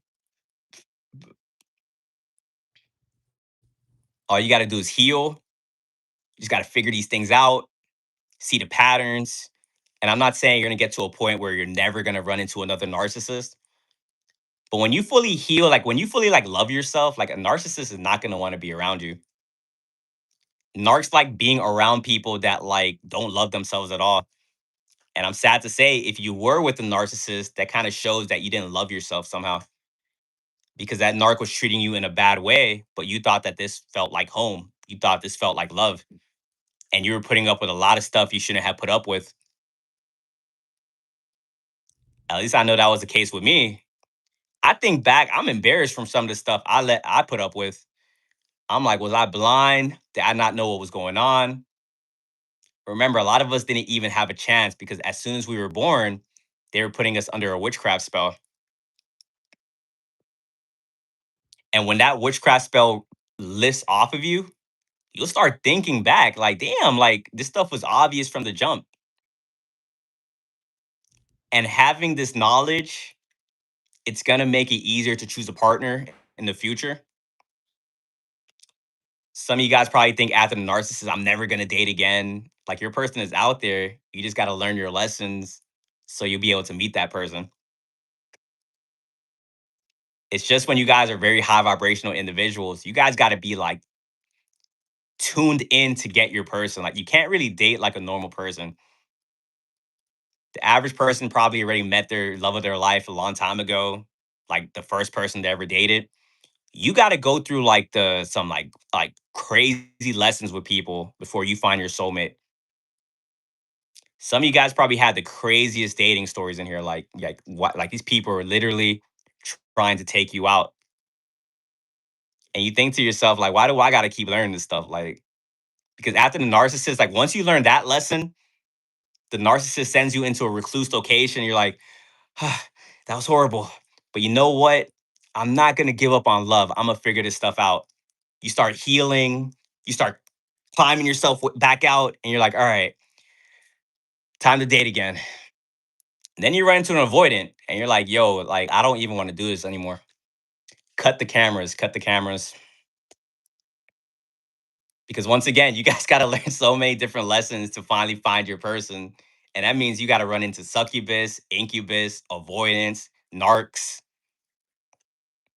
And you start to figure out there's a lot of stuff out there. Like, what is going on? This stuff will make you not even want to date anymore. Like it's a war zone out there. But you guys run into an avoidant. I would say after that, you would like truly love yourself. Like you date someone that says like, "Oh, I'm gonna love you forever. We're gonna be good," and flip their emotions like the next day. You'll truly love yourself after that. I'm gonna tell you that. If you guys haven't ran into an avoidant yet, I'm not saying that's everyone's path, but at least know what is out there, educate yourself, and see the signs beforehand.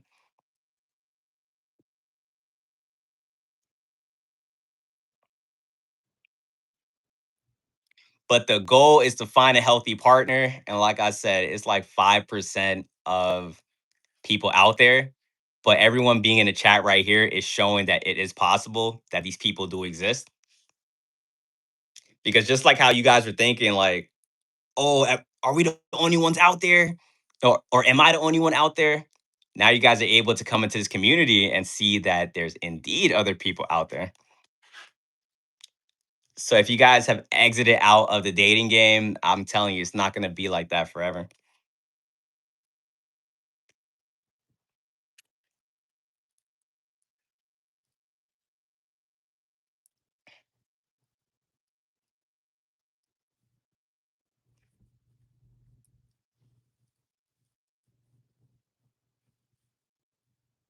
Hey guys, but I'm gonna spend the next 10 minutes like answering questions.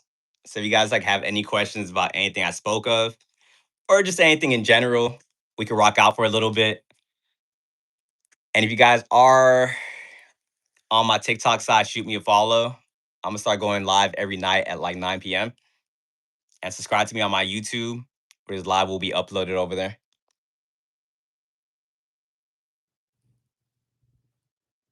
How do I break the vicious cycle of attracting narcs? Like I said, just heal. When you fully love yourself, you will attract people that will treat you how you feel about yourself. Please explain the birth witchcraft. Yeah, I got you. So, as we were talking about earlier, when it came to covens, manipulation of energy, changing your thoughts can be a way of mind control. A lot of us are programmed to be poor. A lot of us are being programmed to attract narcissistic partners. When you're born, that generational curse is placed on you. And as a generational curse breaker, it's your job to get older and learn how to break the cycle.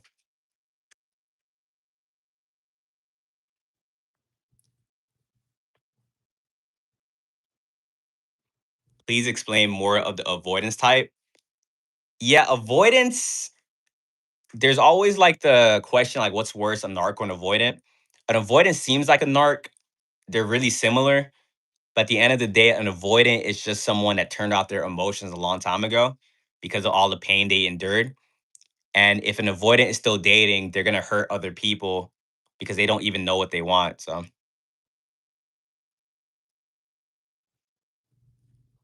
avoidant, think that movie 500 Days of Summer.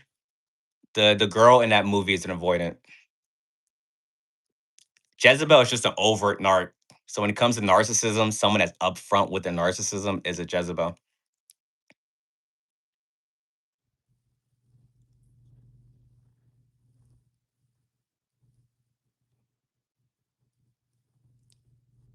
Loving yourself is offense. Attack yourself with positivity. Facts. Please explain destiny swapping and is it witchcraft? Yeah, destiny swapping is definitely witchcraft. If anything, we can talk more about that stuff tomorrow. I could break down monitoring spirits, destiny swapping, but in a sense, destiny swapping is when someone comes around you when they're on a lower frequency and they siphon you. So like your energy be going down, they be going up, and it's like you guys are swapping. Like their life is getting better while your life is on the downhill. That stuff is never permanent though. It's just dangerous because they're manipulating you to give them the to give them your energy. Covert narc, like what's the question? Like how do you know someone's a covert narc? Oh, Em, you still in here? Appreciate you. A covert narc is just someone that is like at its core like a narcissist, but they play a role. Like it's so crazy how they can pretend. That's why like you got to pay attention to what people do instead of what they say. A lot of people kind of study other positive people and try to like portray that. So some people will pretend to be like love and light like 24/7, but you can kind of feel like something's off about them. Covert narcs are annoying to deal with as well because they're the ones where they have everyone else fooled. They're the ones when you're like in a job situation and they're like everyone like loves that person and you will be an issue if you say anything about that individual. So a lot of times it's just best not to say anything, but then most of the time because of how you guys vibrate, they know who you are. Like that's the thing about this journey. People know who you are before you do, and the covert narcs tries to get ahead of the game. So they know you're of light, so they're gonna try to like convince other people that you're bad before anything even pops off. Dance, appreciate the follow. That's why sometimes you see that one person in the group like everyone loves. They don't have any issues with everybody, but they keep picking a fight with you. It's crazy because also that's that reactive abuse. They're trying to like destiny swap with you, so they attack you. So like you start acting like them, and then everyone views you as like the narcissist. This stuff is sick. Like the more I think about this stuff, like the more I'm like, I'm good inside my house. And you would think that like seeing this stuff will make you like just protected. You become more the more you see, the more you see is like the more like you go out there, people staring at you, and like people just want to start like an issue with you. You be trying to have like regular conversations with people, and you can already tell they're like dealing with something demonic. What about being attached to a narc by a kid and co-parenting? You can co-parent without having them siphon you. You just got to have really strong boundaries and be strict with your boundaries. Some of you guys set boundaries and you be thinking like, I feel mean. Hey, man, boundaries sometimes is the difference between life or death. Like set those boundaries and just think to yourself like, this is going to protect me from witchcraft, and you keep it pushing. I appreciate the heart, man. I love you too, Cheyenne. That just landed. I got you. How to keep people from draining your energy. There's different ways to protect your energy. I ignore people a lot. I alchemize that energy. There's also this thing I do too. Like I agree with people. Like whatever is said about me, when it comes to like power games, people are trying to get you to convert to their frame. Frame is their point of reality. So like when you have your frame and they have their frame, uh if they like throw an energy attack at you and like you're like defending yourself or like you're trying to explain yourself, you fall into their frame. So for example, if someone comes and says like, "Hey, you're ugly," I'm like, "I'm not ugly." You fall into their frame, and now they can manipulate you. But if like someone says like, "Hey, you're ugly," I could just be like, "Hey, you're right. I'm the ugliest person in the world," and then it disarms them, and then they don't have a weapon. Like that's how I be thinking. I have a lot of different like I gotta protect myself. Like I've been studying this stuff for a long time. People have been siphoning me. So you can try.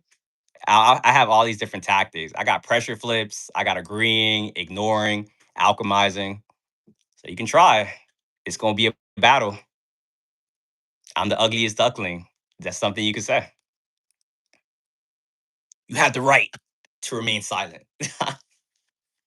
Hey, this has been a cool stream, guys. Like I like going live at like 9 o'clock. The night crew, the night shift, you guys are lit. Don't tell the morning crew I said that though. Just found you yesterday, subbed. I appreciate it. Love your messages, like so inspiring. I appreciate the support. Thank you.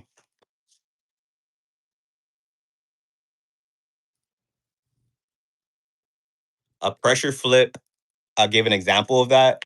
Sometimes people ask questions in a manipulative way to get you in their frame or drain set energy. I don't let people do that. So, for example, if people tell me something like, "You think you're better than me?" You can flip it by asking them a question back. So, like, "So you think you're better than me?" I'll ask, "Do you think I'm better than you?" and it gets whatever which negative energy they try to send at me, and it just sends it back to them.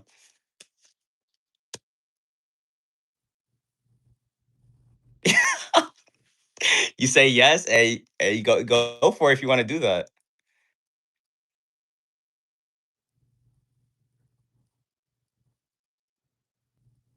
Energy block, yeah. Just understand when you deal with demons, it's all they're sending energy attacks your way, and you have many different options you can do to play with the energy. I do social media, so a lot of these tactics I tell you guys, like the main one I be doing is alchemizing. So people keep attacking me. I have things to talk about now. All these lies, me talking for 3 hours is because like people just keep attacking me. I'm like, oh, I'll do a live stream about it.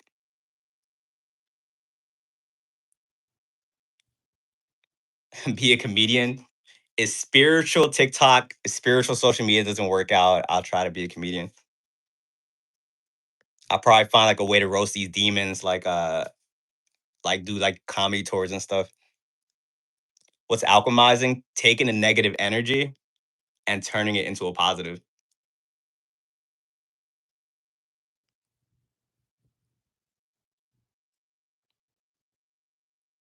Yes, at the laugh factor. You're so funny. The funny thing is, like, sometimes I'd be so serious, the things I'd be saying. I just find all this stuff funny. Like, I've kind of trained myself to find like what the demonic people do, like very hilarious, which has shown that I've come a long way. Cause I used to be up late at night thinking, like, why are people like this? Like really tripping me out. Cause I like to kind of figure people out. And when they start doing delusional stuff, that will really throw me off. Now someone can do something very delusional. And I'm like, that's just interesting. And I just start laughing about it.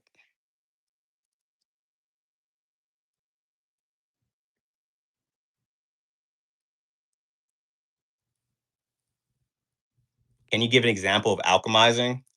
Like the song example I gave. Let's say a demon does something to you or like cheats on you or something. You could take that negative pain and like put it into a song or something.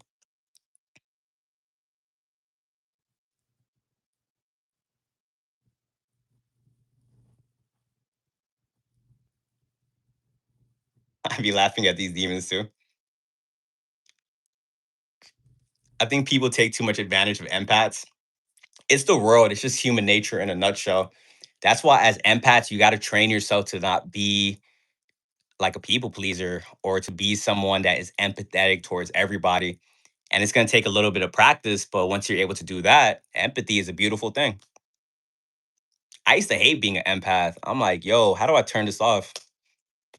But then when you also see that empathy is the reason I'm able to even do what I do, I can start tapping into people's energy, reading it, and making like my living off of it. Some people, like narcs, they can't connect with you. Like it's very crazy. It's like talking to a wall. Have you guys ever noticed that? Like, you're talking to a narc, they're not understanding not a word you're saying, but they're like playing the role that they do. And some of these narcs, like they weaponize empathy, like they know how to fake it. And I be seeing through that stuff. It's very weird. People that fake empathy, people that fake being nice, they be going overboard. And that's my biggest pet peeve. Someone being overly nice to manipulate me, I be feeling so awkward. I'm like, I see who you are. I know who you are. We don't have to be doing this.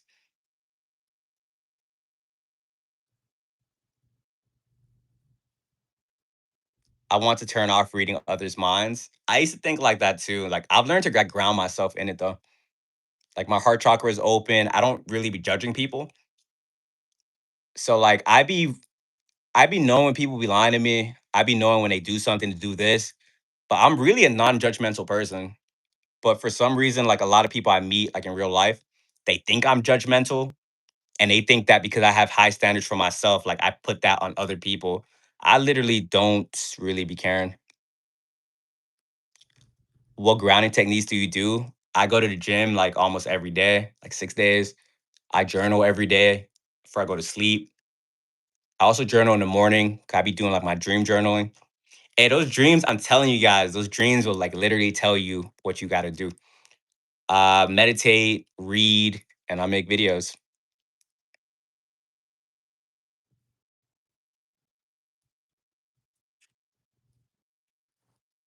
Do people stare into your eyes? Like, what do you mean? Like, when I go out into society, I do get like a lot of people that like stare at me. A lot of people can't look me in the eye for too long, so they try, they look away. So you suggest that we start posting a daily bad behavior? Oh, God's favorite girl. How are you? If that's your calling, if you want to do social media, then yeah, go for it. That's why, like, on my platform, I always kind of like try to motivate people to talk about their stories, to probably write a book, make some type of media outlet, because you guys can like literally monetize off of this. And at the same time, you can help out other people that are going through your situations.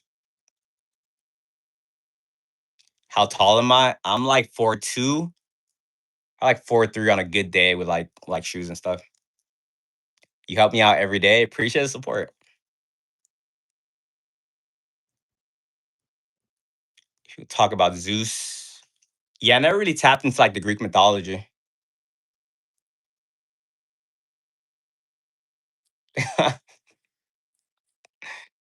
People often stare at me, young children and animals. Yeah, it's like a cool feeling to know that you have that open aura. And when kids trust you, that's how you know like you're an innocent, like pure soul. Cause like kids be knowing. Kids know when something's off about an adult, and a kid will go up to you and just like be so open. And then the family will probably be like, oh, they're never like this. And you have the knowledge to know like why this is even happening. But you don't want to be that one crazy person like, well, they're like this because I'm high vibrate. They'll be like, get away from my child, sir.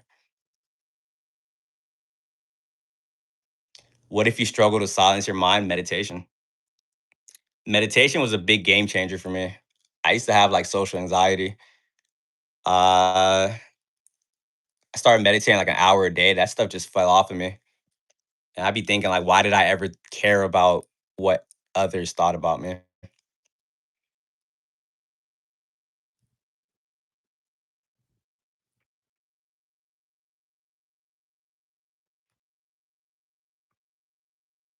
I appreciate the roses. Wait, it's going really fast. How do I get a narcissist baby daddy to help pay for stuff for his daughter? So I don't like to like really answer questions I really don't know much about. So when it comes to like having a relationship with a narcissist and a kid, I haven't went through that. So I don't want to just give you like an answer like out of nowhere. Do I meditate with guidance or complete silence? I meditate with a when I first started, I would do guided meditation and I eventually worked my way up to just doing it in silence. I have a question and I have an answer. Maybe, maybe.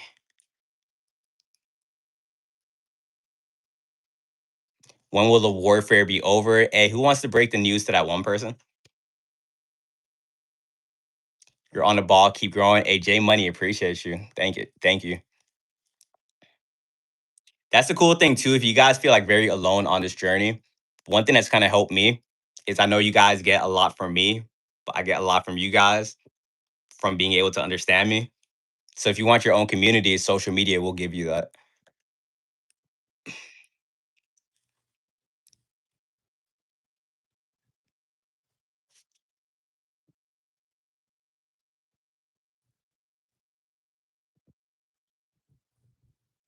You have to go through these messages, just keep going.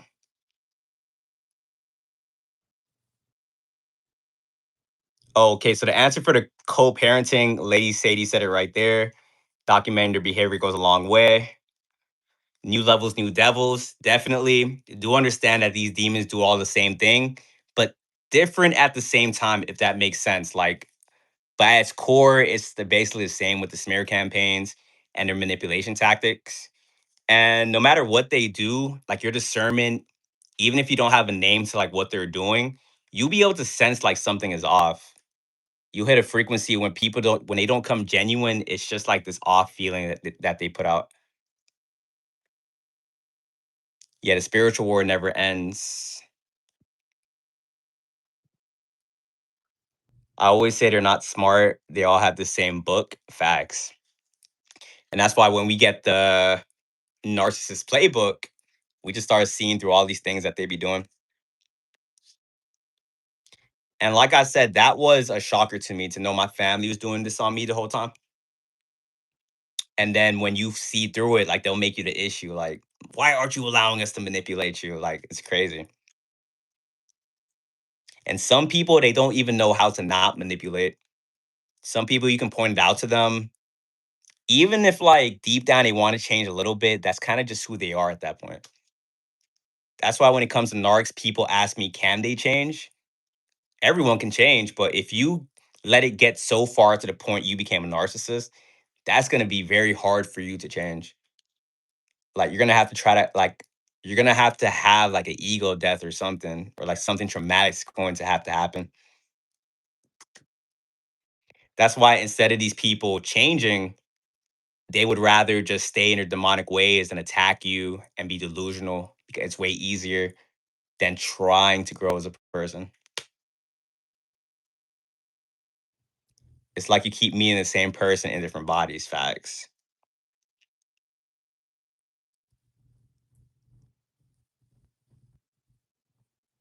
What's up with the secret admirer? What do you mean? Please explain family manipulation witchcraft. Yeah, generational curse. It's getting passed down. So as you're growing up, you're being programmed to basically have the same life as like them. That's why when you go out to date, you're pretty much programmed to attract someone that's like your parent. So you guys can get together, you have a kid, and then you pass on that same level of trauma to them.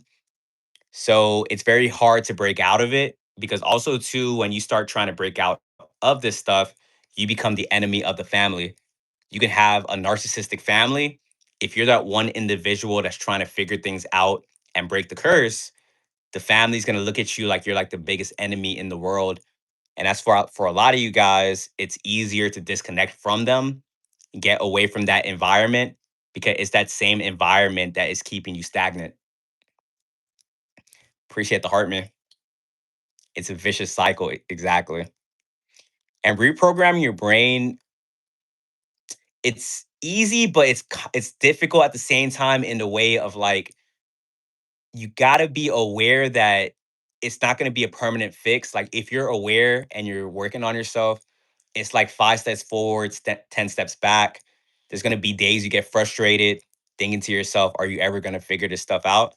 But if you stick with it, like you definitely will reprogram your brain.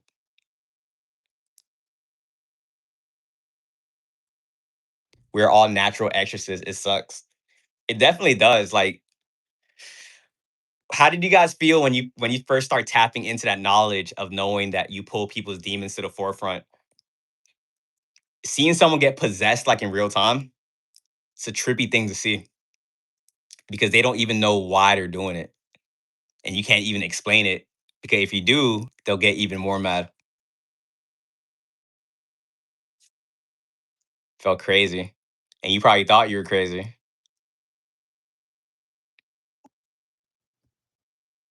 Someone said actually pretty funny. Hey, but I'm gonna get out of here, guys. This has been a cool stream. Like I said, I'll be live again tomorrow at 9 p.m. Pacific. But I appreciate you guys rocking out with me. If you guys are on my TikTok, shoot me a follow and also subscribe to my YouTube.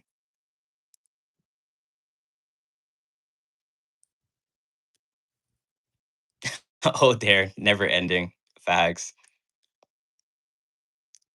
Great. So happy I found you. Glad you found a community. 555 people in the YouTube chat. Synchronicity. Yeah, I'm out of here, guys.